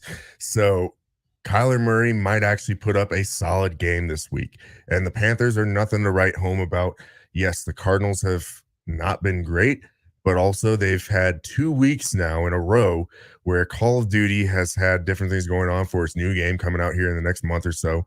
But Kyler is unchained this weekend. He's able to go out, have a full week of practice where he can focus on practicing football, not playing games. This one should be an easy win for the Cardinals here. The line to me is crazy with Carolina -1. I'm absolutely taking the Cardinals on this one. You know what? I'm gonna change. I'm not taking the plus points. You said you were taking the points. Yep. Cardinals +1. Yep. I'm taking Cardinals outright because you know what? It pays slightly better odds. I can get Cardinals money line for -105 instead of Cardinals +1 -110. Not a huge difference, but there is a little bit of a difference. I can make more money. The Cardinals are going to win this game. The Panthers have looked awful. Baker's been playing like shit. There's no other way to say it. He has looked bad. There are reports that Matt Rule has lost that fucking locker room. He called out DJ Moore. I don't know if he meant to call him out, but it was definitely taken as a shot. Watching DJ Moore's reaction. What's that? He's had a surprisingly bad season when people really thought he was going to have a big uptick this year. Yeah, and DJ Moore, when he heard about those comments and they asked him, and he's doing his press for the week, you could see that he's like, what came out of his mouth was, yeah, we just got to do a better job of getting open. And what was actually coming out of his mouth was, this motherfucker calling me out. That guy can't get me the ball. I've been fucking open. I've been doing what the fuck I'm supposed to be doing. You can see it on his face. This line makes absolutely no fucking sense to me whatsoever. I'm not a big Kyler guy. I'm not a big Cardinals guy. But the fact that they are dogs in this is asinine. Vegas is going to lose some fucking money on that. There is no way that they don't. The Cardinals are going to beat the piss out of the Panthers this weekend. The fact that they're dogs is going to play like a madhouse in that locker room, and they're home dogs to the Panthers, who have not done shit. I don't get the line. It's the fucking Cardinals all day, straight on the money line. And I would even be willing to, if I was going to do an alternate spread, I would take the Cardinals -5. I bet you could get really good money on Cardinals -5. Yeah, and so for reference here on Baker, in 3 games, he has 42 completions on 81 attempts. That's a 51.9% completion percentage. Not good. And an average of 6.8 yards. That's 183 yards per game. Getting less than 220 is definitely below average. I kind of took it to Tua for only getting on average 228 yards per game if you throw the Ravens game out, which was an outlier. So 183.3 yards per game is pretty rough. Only 3 touchdowns, 1 interception. So Baker, he's not throwing picks. That's the only thing that's good. I guess he's not throwing picks, but he has not really helped rejuvenize that offense. And Matt Rule is fucked. Matt Rule is fired. He's lost that locker room. Matt Rule should probably lose his job before the end of the year. I mean, when you look at it, Baker should be an average to above average starting quarterback in the league, especially when you have the receiving options that you do there in Carolina. Robbie Anderson, Laviska Shenault, DJ Moore, Ian Thomas, and Christian McCaffrey out of the backfield. I don't know how they aren't putting something better together on offense. Wes Aston did comment. He said, calling me out, what's good, turds? And I did make sure to text him and just say, I just had to let Mike know about your comment that Justin Herbert would be a starter his years. asinine prediction. He said, lol, he won't. So there we go. Sorry. It's surprising to me too. I can't get on board with you on that one at all, Wes. I think Herbert is an excellent quarterback. It's so wrong. It's so wrong that I respect the fact that he's saying it because it's so wrong. Stand by your convictions, West. Yeah, we did bold predictions at the beginning of the year. That's the boldest of the bold. Yeah. My group of receivers who I thought were going over 1,000 yards, I got no chance. I got no fucking shot. Sky Moore's not seeing the field. Christian Watkins ain't getting the ball thrown to him. I mean, we still might get a few guys. It will not be the guys that I fucking picked. Olave, he's looking pretty good. Fuck. We still might get a lot of guys who are rookies that go over 1,000. We know who I didn't have in there. Dotson. Didn't have him even close, but he's looked really fucking good. Yep. All right. So then this gotta be West as well. Christ, here we go. We're just fucking slinging names out there like they're. This seems kind of racist, West. This seems kind of racist, West. By the way, for anybody watching who doesn't know Wes Aston, he is a very beautiful chocolate man. Very beautiful chocolate man. It is, yeah. I think now he's just trying to get a rise out of us. Yeah. No, I think he should call in and talk to you about this, and I want to hear his thoughts on Pickett on the air. I actually do want to hear from Wes, and especially about Pickett and what's going on with that Steelers team, because he's a huge Steelers guy. He's got some strong opinions on Najee Harris as well. What does he think that Najee's the second coming? Because that's would make sense. Oh, okay, so he thinks like we think that he's really not that good. Yes, okay. Absolutely. But until then, here we go. I text him saying you were watching the Lineman live. Wesley Aston. Okay. There you go. All right. We'll move on to our next game here. That is, again, an interesting line there for that Cardinals-Panthers game. It makes no sense. Carolina makes no fucking sense. Favored. Next up, we have the Patriots and the Packers being played in Green Bay. The line is currently Green Bay -9.5, over under of 40. Mac Jones is out. We're going to be seeing Brian Hoyer. That's why this line is as big as it is, because the Packers don't have much of an offense right now. Eat your heart out, Aaron Rodgers. I know you said something about how you were surprised how the Packers played the Bucs last week. I wasn't. They had no weapons. The Bucs didn't look great, but the Packers didn't look good either. No, their offense is fucking stinks. Their offense fucking stinks. Yes. I like everything in my loins wants to take the Patriots plus the points here, but who the fuck is playing for the Patriots? You know, it's Brian Hoyer. They don't have good receiving options. They don't have a great run game. That offense is decrepit.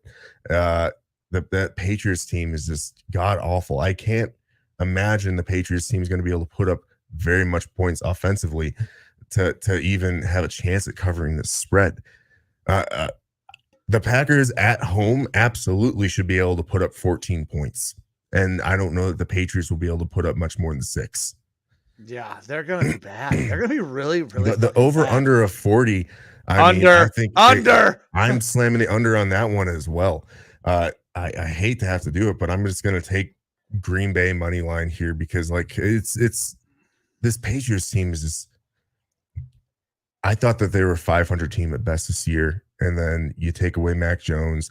I believe Jacoby Myers is not playing for them as well. So he was out last week as well. Yeah, now, second straight week that he's out. They did some really good things. And I just forgot the kid's name. He was in Miami. Didn't want to come to the Browns. Fuck that guy, by the way. Torres Not loves that the Patriots are trash this season. You keep telling Pat K that. Yeah, fuck the Patriots. But this is not the same Patriots. This is not like we're watching Tom and Bill go down this terrible rabbit hole. It's completely different. But also, fuck the Patriots. They're not going to be able to score. The Patriots will not be able to score. 9.5 is a lot, though. 9.5 is so fucking much for a team that also stinks on offense. Like the Packers are not good on offense. I'm going Packers money line because that's the only logical thing that makes sense to me. And if they cover, would I be surprised? No, because the Patriots will not be able to really score. I would not be surprised. I haven't seen Brian Hoyer in such a long time. I feel like Brian Hoyer, that I might have even had this take in the preseason, but I think Hoyer should theoretically retire and just become the offensive coordinator there for Bill, because he's a good football mind. He's a good football mind, but he's not a player in this league anymore. He had a breakout little like 6 or 7 game stretch with the Browns, and then the whole Johnny Manziel fiasco fucking happened. But he's not really caught on anywhere else. Even when he had his opportunities, he is a career backup and a mid-tier backup at that. Like, yeah, they drafted Bailey Zappi this year, who he's got some arm talent there, but he's definitely a career backup. I feel like Bailey Zappi should be the primary backup there in New England. I'd be a little bit more interested in this game, to be completely honest. If Bailey Zappi were playing, yes. Yeah. Brian Hoyer is your old vet game manager, which maybe you can get by with if you have some offensive weapons, but you really don't on that Patriots team. So give me Bailey Zappi. Let's see what you got in the kid. Put him out there. Hoyer has had a great career. Obviously, it has been a very good run there with the Patriots back and forth. Yep. But the Patriots don't have a true offensive play caller. Matt Patricia ain't the guy. That's awful. Yeah. There is no creativity to their offense whatsoever. I guess they got to be hoping that McDaniels fails like he has been and comes back or something. Yeah. But otherwise, this Hoyer can easily step out of the game, go in as even the quarterback's coach and be the play caller or something there for the Patriots, and let Bailey Zappi go in. Like I said, if Bailey Zappi was starting, I'd be more interested in this game. And I'd actually, if Bailey Zappi was starting, I would take the Patriots plus the points just because fuck the Packers. Yeah. But I can't. I don't. Yeah, you can't. You absolutely doing anything crazy. There's no way you could. The Patriots might get 2 field goals. They might be in a position where they can get a couple of field goals. That's how I feel about this offense right now. It's so bad. And the Packers offense is awful. It's fucking terrible. They won last week because they didn't have anybody that they had to because nobody else could fucking score last week. Again, it's and Torres, I have checked my text. I see him messaging me. I saw he messaged Pat Case some derogatory things about the Patriots. I hate doing this, but the Packers should have a better offense than they do. Yes, they don't have anyone for Rodgers to throw to, but that 2-headed horse at running back, you can do a lot with that. It's not like they're bad at receiving dump offs from Rodgers. You've got Tanyan. Tanyan had looked phenomenal before he got hurt. Good fucking tight end. You've got Lazard, which I'm having to play Lazard this week. I do have Packers on my fucking fantasy team, and it hurts me to my core. I've got AJ Dillon as well, and I might be having to play AJ Dillon because I've got so many injuries this week. Between Dillon and Jones, you've got a great tandem at running back. You can do dump offs with them. You can run the ball well with them. You've got Lazard. You've got Tanyan. You've got some options, and they just aren't using them. And I think that's why Rodgers really is not a good quarterback. I think they need. Well, he's not a good quarterback. He should be. Romeo Dobbs looked like he could do something this offseason as a rookie, and you're just not. He has been their best rookie receiver. Watkins has not done shit. They really need to get. I think they need to get Aaron Jones more involved in their game. Like AJ Dillon seems like he's become that lead back. Honestly, I think Jones is actually, he hit that. We talk about this all the time, the running back hump, where you get like 3, 4, 5 years in, and then all of a sudden they start to kind of go off a cliff. I think Aaron Jones is actually starting to hit that running back hump. I thought that he might have more longevity just because it's been much more of a passing team, and so he hasn't had as much usage. But I think you're starting to see that drop off from him. Well, don't get me wrong, AJ Dillon is a stud. He is a fucking horse. Yeah. I would like to see Jones more involved. Maybe I would like to see some fucking 2 running back sets. Like when you got those, they guys have been doing that. They just started doing it, so they didn't start the season that way. And that's something that I've been clamoring for, and all Browns fans have been clamoring for with what we got in Kareem Hunt and Nick Chubb. Like, give me 2 running back sets. Like, I love that set because you can be very dangerous because you don't typically see that in the NFL anymore. So I would like to see a little bit more Aaron Jones. I'm okay with him not having as many carries. Aaron Jones needs a little bit of space. He's not your between the tackles guy. But it's not going to matter in this game because the Patriots won't be able to fucking score except for a couple of long field goals. Like, it's going to be ugly. This is going to be an ugly fucking game. Yeah, and I really hope I'm wrong. I would love to see the Packers get embarrassed at home by a Brian Hoyer-led Patriots team, but I just don't see it happening. But if it does next week, I'll love it. Yeah. I'll do it, but I just don't see it happening. I don't think anyone really sees it happening. Obviously, Vegas doesn't see it happening with a line of -9.5 on this one. Yeah. So for me, I'm just going to be taking the Packers money line, calling it a day because, I mean, Packers at home versus a non-existent offense, they should be able to win this game. Yeah. I'm excited. This next game, I'm so excited to talk about.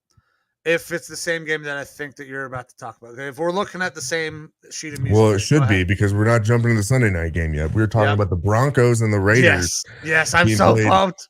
In Vegas. The line is currently Vegas -2.5, over under of 45. Quick stat line for you here. Now, if you remember correctly, the Raiders kind of snuck their way into the playoffs at the end of last year. Am I correct? Correct. All right. 100%. So since 2004, teams that are 0-3, Raiders are 0-3. Teams that are 0-3 that made the playoffs the previous season are 14-4-1 against the spread in week 4.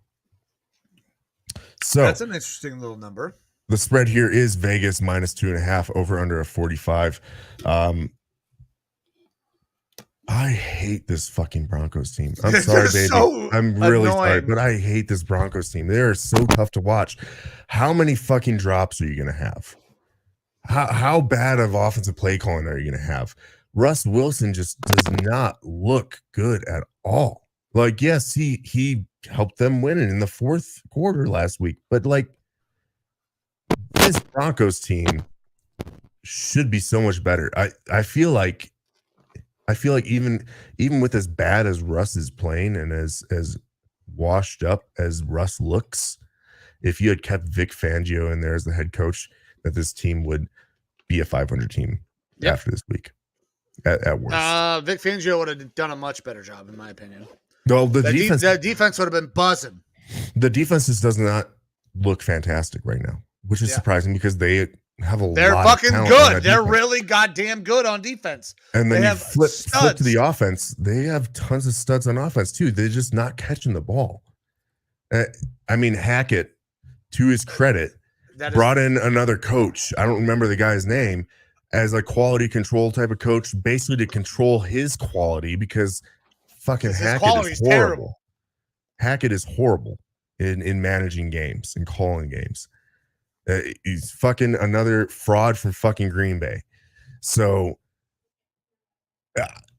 I can't get behind this Broncos team right now. I'm going to be completely rooting for the Broncos on this one come tomorrow because my girl is a big Broncos fan and I want her to be happy. Keep the house happy. Absolutely. Happy house, right? But goddamn, dude, the Broncos just fucking suck. And it hurts because they've got so much talent on that fucking team. I just don't get it. And then the Raiders on the other side, they have tons of talent on offense as well. I thought McDaniels was going to go in there and do great things, and it just is not. He sucks. He fucking stinks. It is not happening. I mean, Vegas -2.5. I don't even know where to go. Like, for me, it should be Raiders all day here, and I'm gonna have to think about it. But so all the things that we talked about, right? Like this fucking Broncos team should be really goddamn good. They should be competing for the number 1 seed in the NFL based on the amount of talent that team has around them, right? Like that is a very talented team. That secondary is fantastic. Bradley Chubb is starting to come on. They have decent pass rushers. There's a little bit of a hole, I think, on their offensive line. Their offensive line is not great, but you have a guy in Russell Wilson who has been playing behind bad offensive lines his entire career and has done a really good job about making plays. And this offensive line is not good, but they're still better than what he's had in Seattle for most of his career. But so there's no fucking creativity on offense whatsoever. Their best offensive weapon has been what the hell the running back's name? Javonte Williams. Yeah, Javonte has been their best offensive weapon. I really like Courtland Sutton, but Russ is not getting him the ball. Russ has played really fucking bad football. He's not making good decisions. And we saw this a little bit last year. Like Russ didn't look like Russ. Like he was going to be that top tier guy. There's a fall off, then there's the injury. All these things happen. And when Russ came back, you could see there was a very visible difference in the things that were going on with Russ. But for $250+ million, you got to be better, right? You've got to expect Russ to be much, much better. I am so off on this fucking Broncos team that I can't but take the Raiders, who are drastically underachieving. I don't understand what is going on with this Raiders offense at all. Devontae is not seeing a lot of targets. Devontae is the best receiver in football. Or maybe are you going to tell me that Aaron Rodgers made him the best receiver in football? Is there that big of a drop-off from Aaron Rodgers to Derek Carr? There is a drop-off, yes. But we should be seeing more Devontae. We should be seeing more out of this offense. That Raiders fucking front four is really goddamn good. I don't understand why we're seeing the things that we're seeing, but we have to point to both coaches. Hackett fucking stinks. He is not a head coach. I would be surprised if he makes it out of the season as the head coach going into next year. And I could say the same thing for the Raiders. McDaniels is going back to New England after this year. He's going to be another failed fucking this is going to be another attempt at head coaching that he fails. Because at this point, I don't know that the Raiders make the playoffs.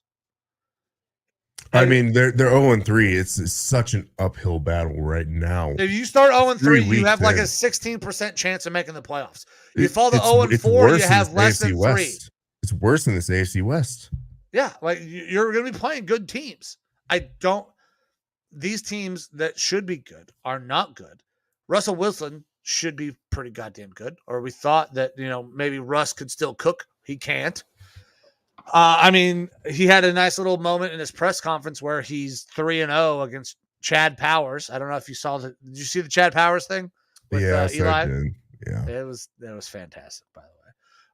But these teams fucking stink. Both of these teams fucking stink.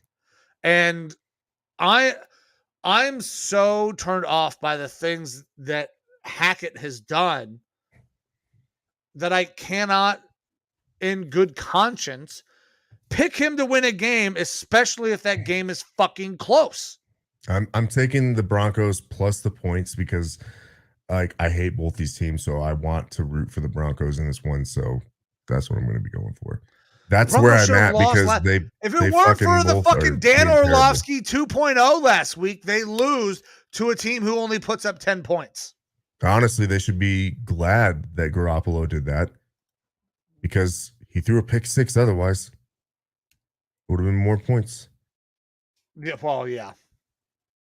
You're going Broncos plus the points. I'm taking Broncos plus the points. Look, the Raiders have great pieces on their offense. They should be putting up plenty of points. They shouldn't be an 0-3 team, but they are. Broncos should not be a 2-1 team, even though they got great pieces on defense, great pieces on offense, and a dog shit head coach and a washed up quarterback. I don't fucking. Both these teams are so disappointing to me right now. Yeah. If I'm a fan of either of these teams, parts of their fan base, I'm so demoralized. So as a Broncos fan, I would love, the lady's perspective. You're 2-1, right? You're right. You're tied for first in your division. Do you even remotely feel good about that? Because I don't think that anybody is like. How could you be a Bronco fan? You can't feel comfortable right now because you know that those wins are not resounding wins when they should be. Yeah, Hackett is bad for this team. Vic Fangio would have done a much better job. You're taking the Broncos plus the points. I'm taking fucking Vegas on the money line. I think Vegas is better. I don't know that they're better. I don't know what to do with this game. So I'm just going to go fucking Vegas on the money line. It's tough. It's a tough game. All right. Well, that'll take us into Sunday night. We have the Chiefs and the Buccaneers being played in Tampa. Once again, can we talk about why the fuck the line is the way the fucking line is right now? The Tampa -1. I'm super surprised by that one as well. I do have one little stat here. Tom Brady is 15-1 against the spread as an underdog coming off of a loss. That one, I said 15-1. That one loss. I'm seeing it as a pick 'em. Where are you getting? Because you said Tampa Bay. It might have changed. Maybe I just need to update this. I still have it. Tampa Bay -1. I just refreshed on ESPN. And so Tampa Bay -1. So they're Tampa Bay is the favorite. In this game against Kansas City. Yeah. Now, like I said, Tom Brady is 15-1 against the spread as an underdog coming off of a loss. That one loss of the 15-1, 20 years ago. Yeah. You have to look back 20 years for that. In my opinion, they're fucking due. Tom Brady's fucking due because he does not look good. That Tampa Bay offense does not look good. That Chiefs team beat themselves last week against the Colts, in my opinion. Tampa Bay -1 is fucking crazy. I'm sure the money line for the Chiefs is probably better. I don't know if you have those up. What I have, it's a pick 'em. So everything's -1. Well, I'm taking the Chiefs plus the points if we're going off ESPN here. It's Chiefs +1. I'm absolutely taking that. I would take the Chiefs money line. I don't care. The Chiefs, to me, in this one, should absolutely win this game. I do not like the way Tampa Bay's offense is playing at all right now. I do not like all the injuries and everything that they got going. Who knows what it's going to be like in Tampa after this hurricane rolled through? How many people you're really going to be going to the game? I'm not even sure they're playing. I'm not even sure they're playing in Tampa. They might have to move. They are still playing. They talked about moving it to US Bank Stadium in Minnesota, the best stadium in the league, but they don't need to. They're sticking in Tampa. But even the over-under at 45.5 to me seems a little bit strong. I don't know that Tampa's going to be putting up that much points. So they're getting Mike Evans back. They are getting Mike Evans back this week. That will make a big difference. The most points that they've put up all year is 20 points. Yeah, and that was with Mike Evans. Godwin's still out, correct? As far as last I was tracking, Godwin is out. He's not coming back for a little bit. Donovan Smith is questionable. Rashad Perriman doubtful. Akeem Hicks is out. Russell Gage is questionable. Julio Jones is questionable. And Chris Godwin is questionable. Likely a game time decision. Okay, so there's still no offensive weapons there outside of fucking Mike Evans. There's no weapons. Leonard Fournette. I like Lenny. I like playoff Lenny more than I like regular season Lenny. But they're not inspiring. This team is not very good. I thought that there was a chance that they would go to the Super Bowl. And I was fucking wrong. Like, we're about to be into week 4. I had them. Bills, fucking Buccaneers. I was back on them to go to the Super Bowl. I was wrong. They're not that good. That offense is not very good. Their defense is playing okay. There is no way that they are in the class that the Chiefs are in. The Chiefs should be 3-0. They're not. The Chiefs will right the wrong from last week, and they will win this game. I'm going Chiefs on the money line. I'm not even going to take the points. I like them better. For me, it doesn't make a difference on what I was looking at. But what was the odds between the plus the one and the fucking money line? Probably 105, 110, right? I'm gonna have to pull up my actual Caesar Sportsbook here to tell. Well, like I said, it doesn't show right now on here. Let's see if I can. Maybe ESPN has it. Money line is minus 110 for both teams. It doesn't show the odds for the spread. I mean, so 110. The spread's almost always 110. So we're talking the same thing. I'm just gonna go Chiefs on the money line. A 1 point difference makes no difference. Yeah, minus 110 all around. Yeah, it makes no fucking difference if you take that 1 point. The only thing you're hoping for there with the spread is a push. This is not going to end in a tie. The Chiefs are going to win this fucking game. Yeah, I absolutely think the Chiefs are going to win this game. All right, then Monday night, we have the Rams and the 49ers being played in Santa Clara, California. San Francisco home game. Line is San Francisco minus 1.5. Over Why? 42. Why is it minus 1.5 for the Niners? The Rams are a better team. Yeah. I don't understand. Like, maybe Vegas has some algorithm that just nobody else could possibly think to imagine. And that their numbers are just like, why the fuck are the 49ers favored in this game? We watched what Jimmy did last week, right? Mm-hmm. He fucking Orlovsky 2.0'd his ass right out of the end zone for a safety. I don't get it. Cam Akers is starting to come on, thank Christ, for my fantasy team. Cooper Kupp is still an absolute stud. Robinson has been a little bit more involved in the passing game. The Rams are a better team. The Rams are a way better team. I don't understand the line. Like, now maybe you're going to come in with some numbers that I'm not aware of, but the Rams are a better team. I got nothing for you on this one. I have no idea why. I'm taking the Rams plus the points all day. What I can get. So what I'm looking at, I can get the Rams plus 105. If I can get plus money on the Rams in a game that I don't think they should be dogs in, I'm going to go Rams on the money line. You're going Rams plus the points? Yes, sir. I don't understand it. I do not get it. Like, we know what Jimmy is. Maybe does Jimmy have the Rams number that I'm unaware of or something? At the bar last night, they were playing a game from last year, and it was a lot closer, and Debo was heavily involved. But the way that I saw Jimmy play last week didn't give me much positivity. Any hope. Yeah, he kind of doesn't look like he really cares to be on that team. He doesn't want to be there. He didn't want to be there. He wanted to be traded. And then when they couldn't find a trade partner, he's like, I will take the fucking guaranteed money rather than the no guaranteed, because he had no guaranteed money on his contract before re-signing with massive incentives for playing time. His give a fuck. Guess what he's going to get? Seem like it's there. His give a fuck doesn't seem like it's there. It is another very surprising line by Vegas this week with San Francisco minus 1.5. I don't get it. So I will just run with it. Sure. Rams plus 1.5. Why not? I'll take your money. Yeah. All right. And then that takes us back in time into the week. So tomorrow morning, early 6:30 in the morning here in Arizona, we have a game being played in Europe, Vikings and the Saints.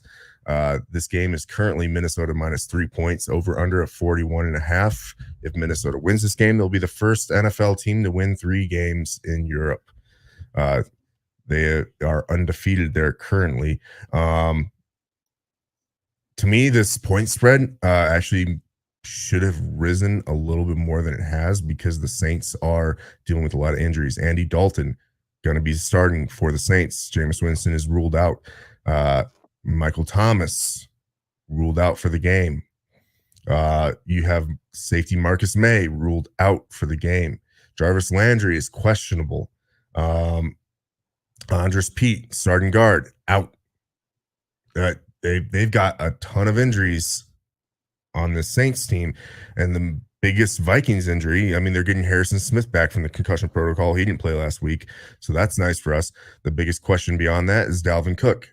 Dalvin Cook had a shoulder injury last week, fumbled the ball, running into his own lineman, popped his shoulder. It was a partial dislocation. It's the same shoulder that he's had multiple issues in, and he's played with a brace on it before and been fine. He's going to be starting this game. He's off the injury report. So good.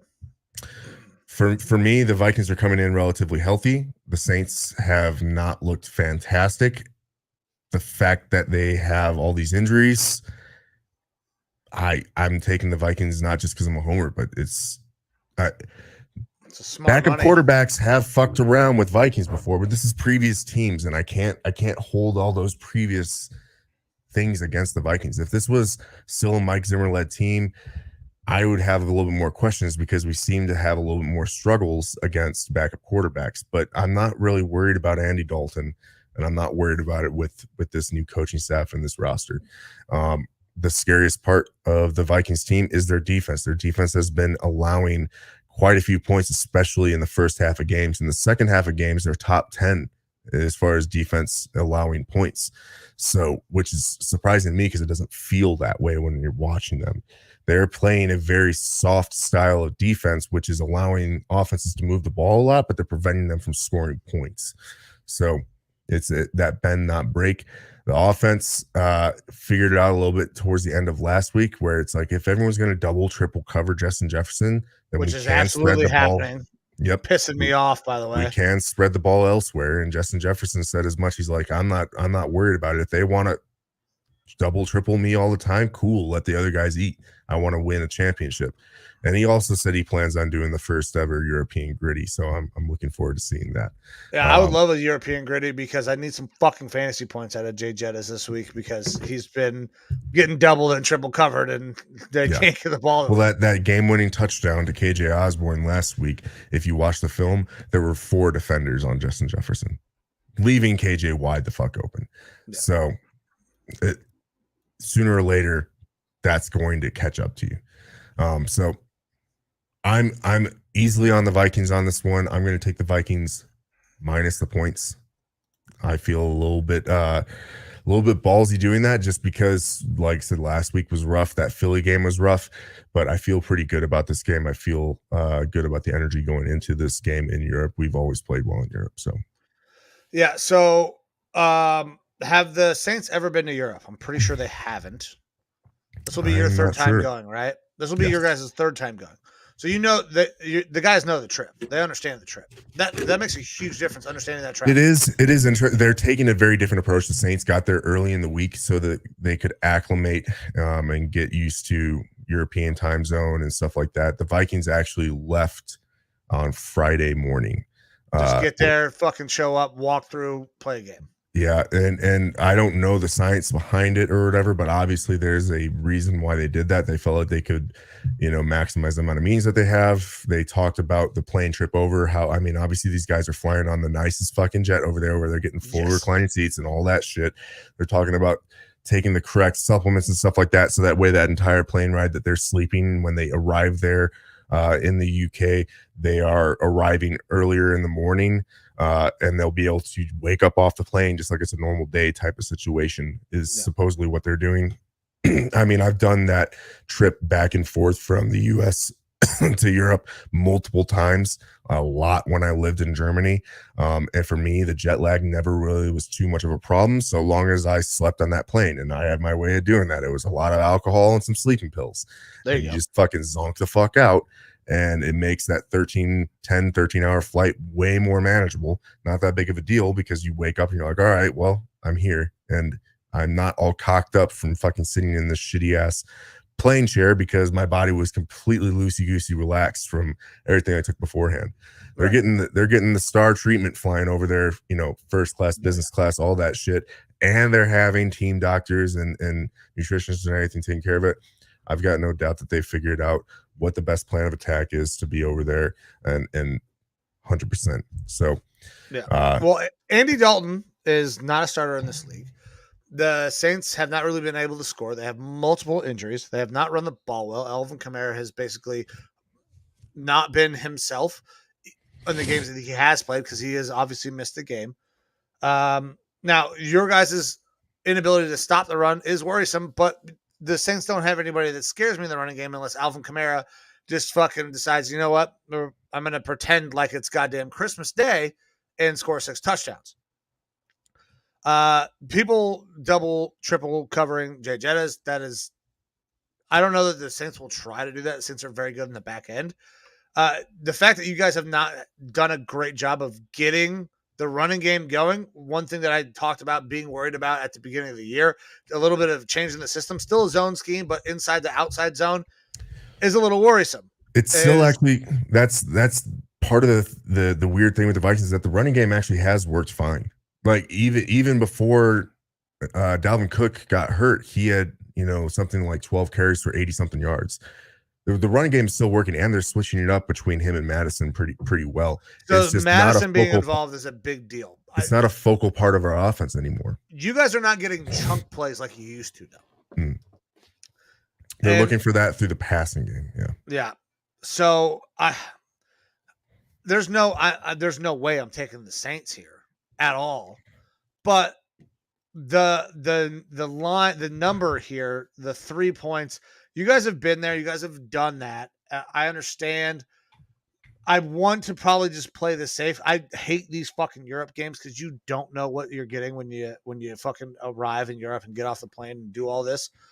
I want to see a little bit more of your running game. I think that the Saints can't really pressure you too much. My hang up is Andy Dalton. Like I don't trust Andy Dalton anymore. I think Andy Dalton is going to be a backup for a while. He'll be a very smart veteran guy you have in the locker room who can get you ready, get your young guys ready. That's my only hang up on going, man, do I want to take you guys with the 3 or do I just want to play you safe on the money line? It's not a huge difference. You guys on the money line is minus 165. You guys to cover is minus 3. I'm going to go money line. I think I'm pretty confident you guys will win this. I just can't. I don't know. This is tough. I'm just going money line for you guys.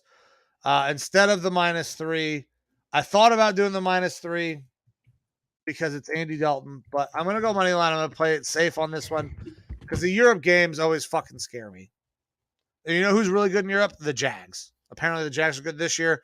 I don't know what the hell's happening. I'm taking your Vikings money line. Yeah, the Jags actually have been a pretty damn good team over there in Europe too. Now, one thing I will say is that for me, I think the Lions are a much better team than the Saints. We were able to beat them by 4 points last week. That just gives me that little bit of extra comfort that we'll be able to cover the 3. Yeah, for me, Vikings minus 3. Vikings minus 3. All right. Our last game of the week is your game. Yeah. Cleveland Browns versus the Atlanta Falcons being played in Atlanta. The line is currently Cleveland minus 1, over under of 47.5. And Myles Garrett will not be playing. No. And I'm totally good with Myles not playing. Oh, I'm sorry. My producer is coming to the room. What's up, baby? Iowa is the Hawkeyes. Iowa State is the Cyclones.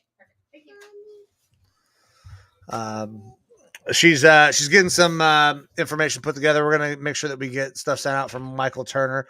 I don't know if you guys saw earlier, Michael Turner used spotlight that we did. Pretty good little run back. So she's getting some stuff put together for that.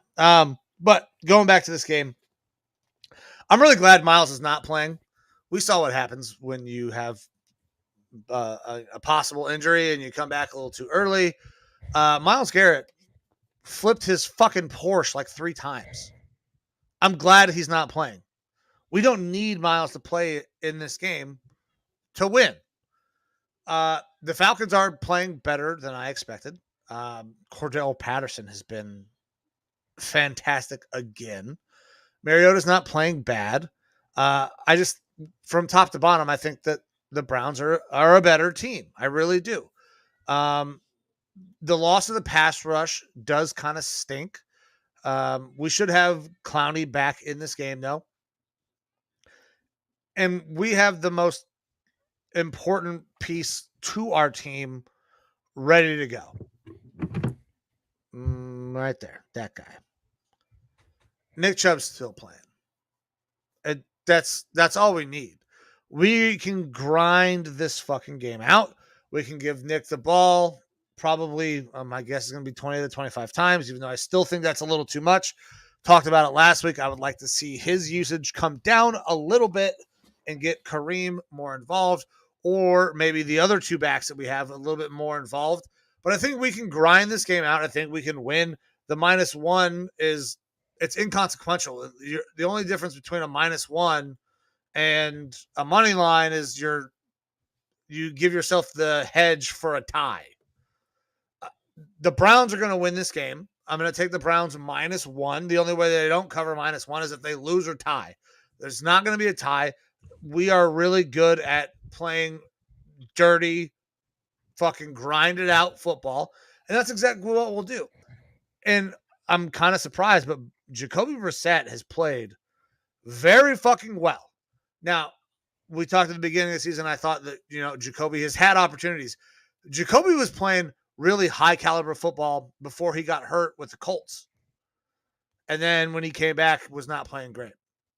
Right now, Jacoby is playing really good football. David Njoku has had a pretty goddamn good season, blew up in the last game. And Amari Cooper on your bench, right? What's that? On your David fantasy Njoku bench? is on my fantasy bench right now. Okay, just make sure. Yeah, he's not available. Took him as my backup tight end. He might start playing a little bit more, though. Amari Cooper has been a fucking revelation for this receiver corps, though. He has been so good. His route running has always been talked about as one of the best in the league. And he's got a guy who is getting it to him when the ball needs to be there. We're going to win. The 1 point makes no difference. So I will take the better odds, and I will go Cleveland -1 for -110 odds rather than the Browns money line for -120 odds. I'll do the same. I'm going to be honest. Even the 1 point scares me, just because it seems like you guys typically play down to your opponent. I think you guys are a better team, and I need to see you guys start to throttle somebody that you're better than a little bit more. Yeah, I feel like whether it's the Jets game or even against the Steelers last week until the very end, you guys seem to play to your opponent and keep it very close when it shouldn't be, and that's what worries me. But I'll do the same thing. I'll take the Cleveland -1 point. All right. Well, I believe that was our last game for the week. That is the last no bye weeks this week. Bye weeks should start next week when we go into week 5 then, since we got 16 games on the slate this week. Absolutely. All right. Well, that pretty much wraps it up, my butter. It does wrap it up. Let me make sure nothing crazy has come out. Just the doctor who was evaluated Tua was fired. Nope. Yeah, Garrett is not playing. Garrett's been ruled out. Myers is out. No new interesting things have happened since we started the show. I take that back. Slight baseball news. Shohei Ohtani gets a $30 million agreement for 2023, which is interesting. Was not drafted, so it doesn't really have the arbitration like most rookie baseball players do. So he just gets a big fat ass $30 million deal for 2023. A little surprised that happens. I thought Shohei maybe does some interesting things. Maybe gets traded. Mike Trout might get traded, but yeah, nothing crazy going on. Anything in the world of college football. Before we get off of here, real quick, I know we're running late, guys. I'm sorry. Did your fucking guys win? Nope. Oh no. 20 to 10. It's not that close. Dropped one to Purdue. fucking Purdue will sneak up on you, man. They do it to us every fucking at least once a decade, I feel like. But yeah, pretty bummed about that, but another day. Yeah. I'm gonna go watch the rest of this Ohio State game, watch them kick the ever living dog shit out of Rutgers, and then I think we gotta watch the new Hocus Pocus 2. Because that's exactly my thought. Fuck Hocus Pocus. The first I went and saw sucks. the new Smile movie last night. Oh, how was that? Did you see the marketing campaign that they were doing with the baseball? Yes. They've done baseball, basketball, all sorts of stuff. It's a creepy movie. Horror movies are not my thing. I just couldn't really care less about them usually. But of course the lady wanted to go see it. So I was like, all right, yeah, we'll go do it. It's creepy, but I mean, I just got angry at parts of it because I'm like, if you're going to let some smiling assholes spook you, like I'll smile right back, motherfucker. But it's creepy. It's creepy, but is what it is. I usually think a lot of horror movies to me flop because I can figure out what's going on. Yeah. Not that I didn't understand what was going on with this one, but as far as we're just getting into October now, with it being October 1st, so good Halloween type scary movie to go see. I'd recommend it if you're into horror movies. Okay, all right. Well, yeah, I'm gonna drink another beer. I might have a singular or a half of a Nerds gummy. They're delicious, but no. Can't have too many of them. Got to watch that sugar intake, right? Yeah. But yeah, let's get the fuck out of here, guys. We're the Lineman Lounge. I am Mike. The man to my right. Oh no, there you go. That guy is Evo. You guys can get in contact with us on social media. So we got Lineman Lounge. You can hit up our individual pages. You'll see us tagged in our little bio on the Lineman Lounge on Twitter. Facebook, we got the group. We got the page.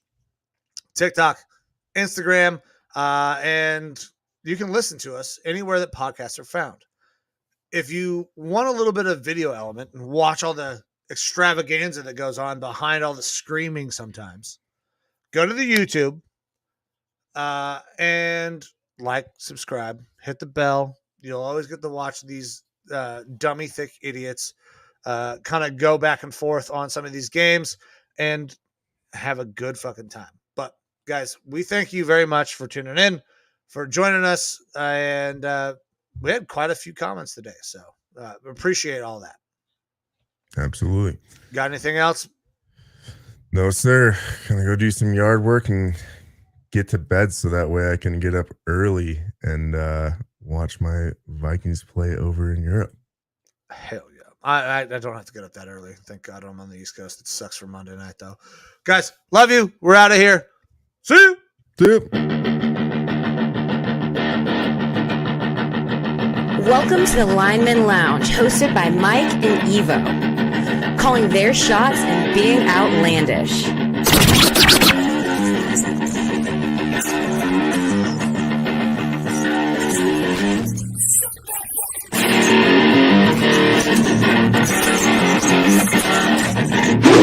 Breaking news from the Lineman Lounge. My fantasy football team just took a huge fucking hit. And that also makes it even more likely that the Raiders are going to beat the Ravens on Monday night. Le'Veon Bell is about to be your starter. Latavius Murray is going to go there as well. Jesus, fuck my ass. Get ready for the thickest podcast in the game. Coming to you from Hangar 6,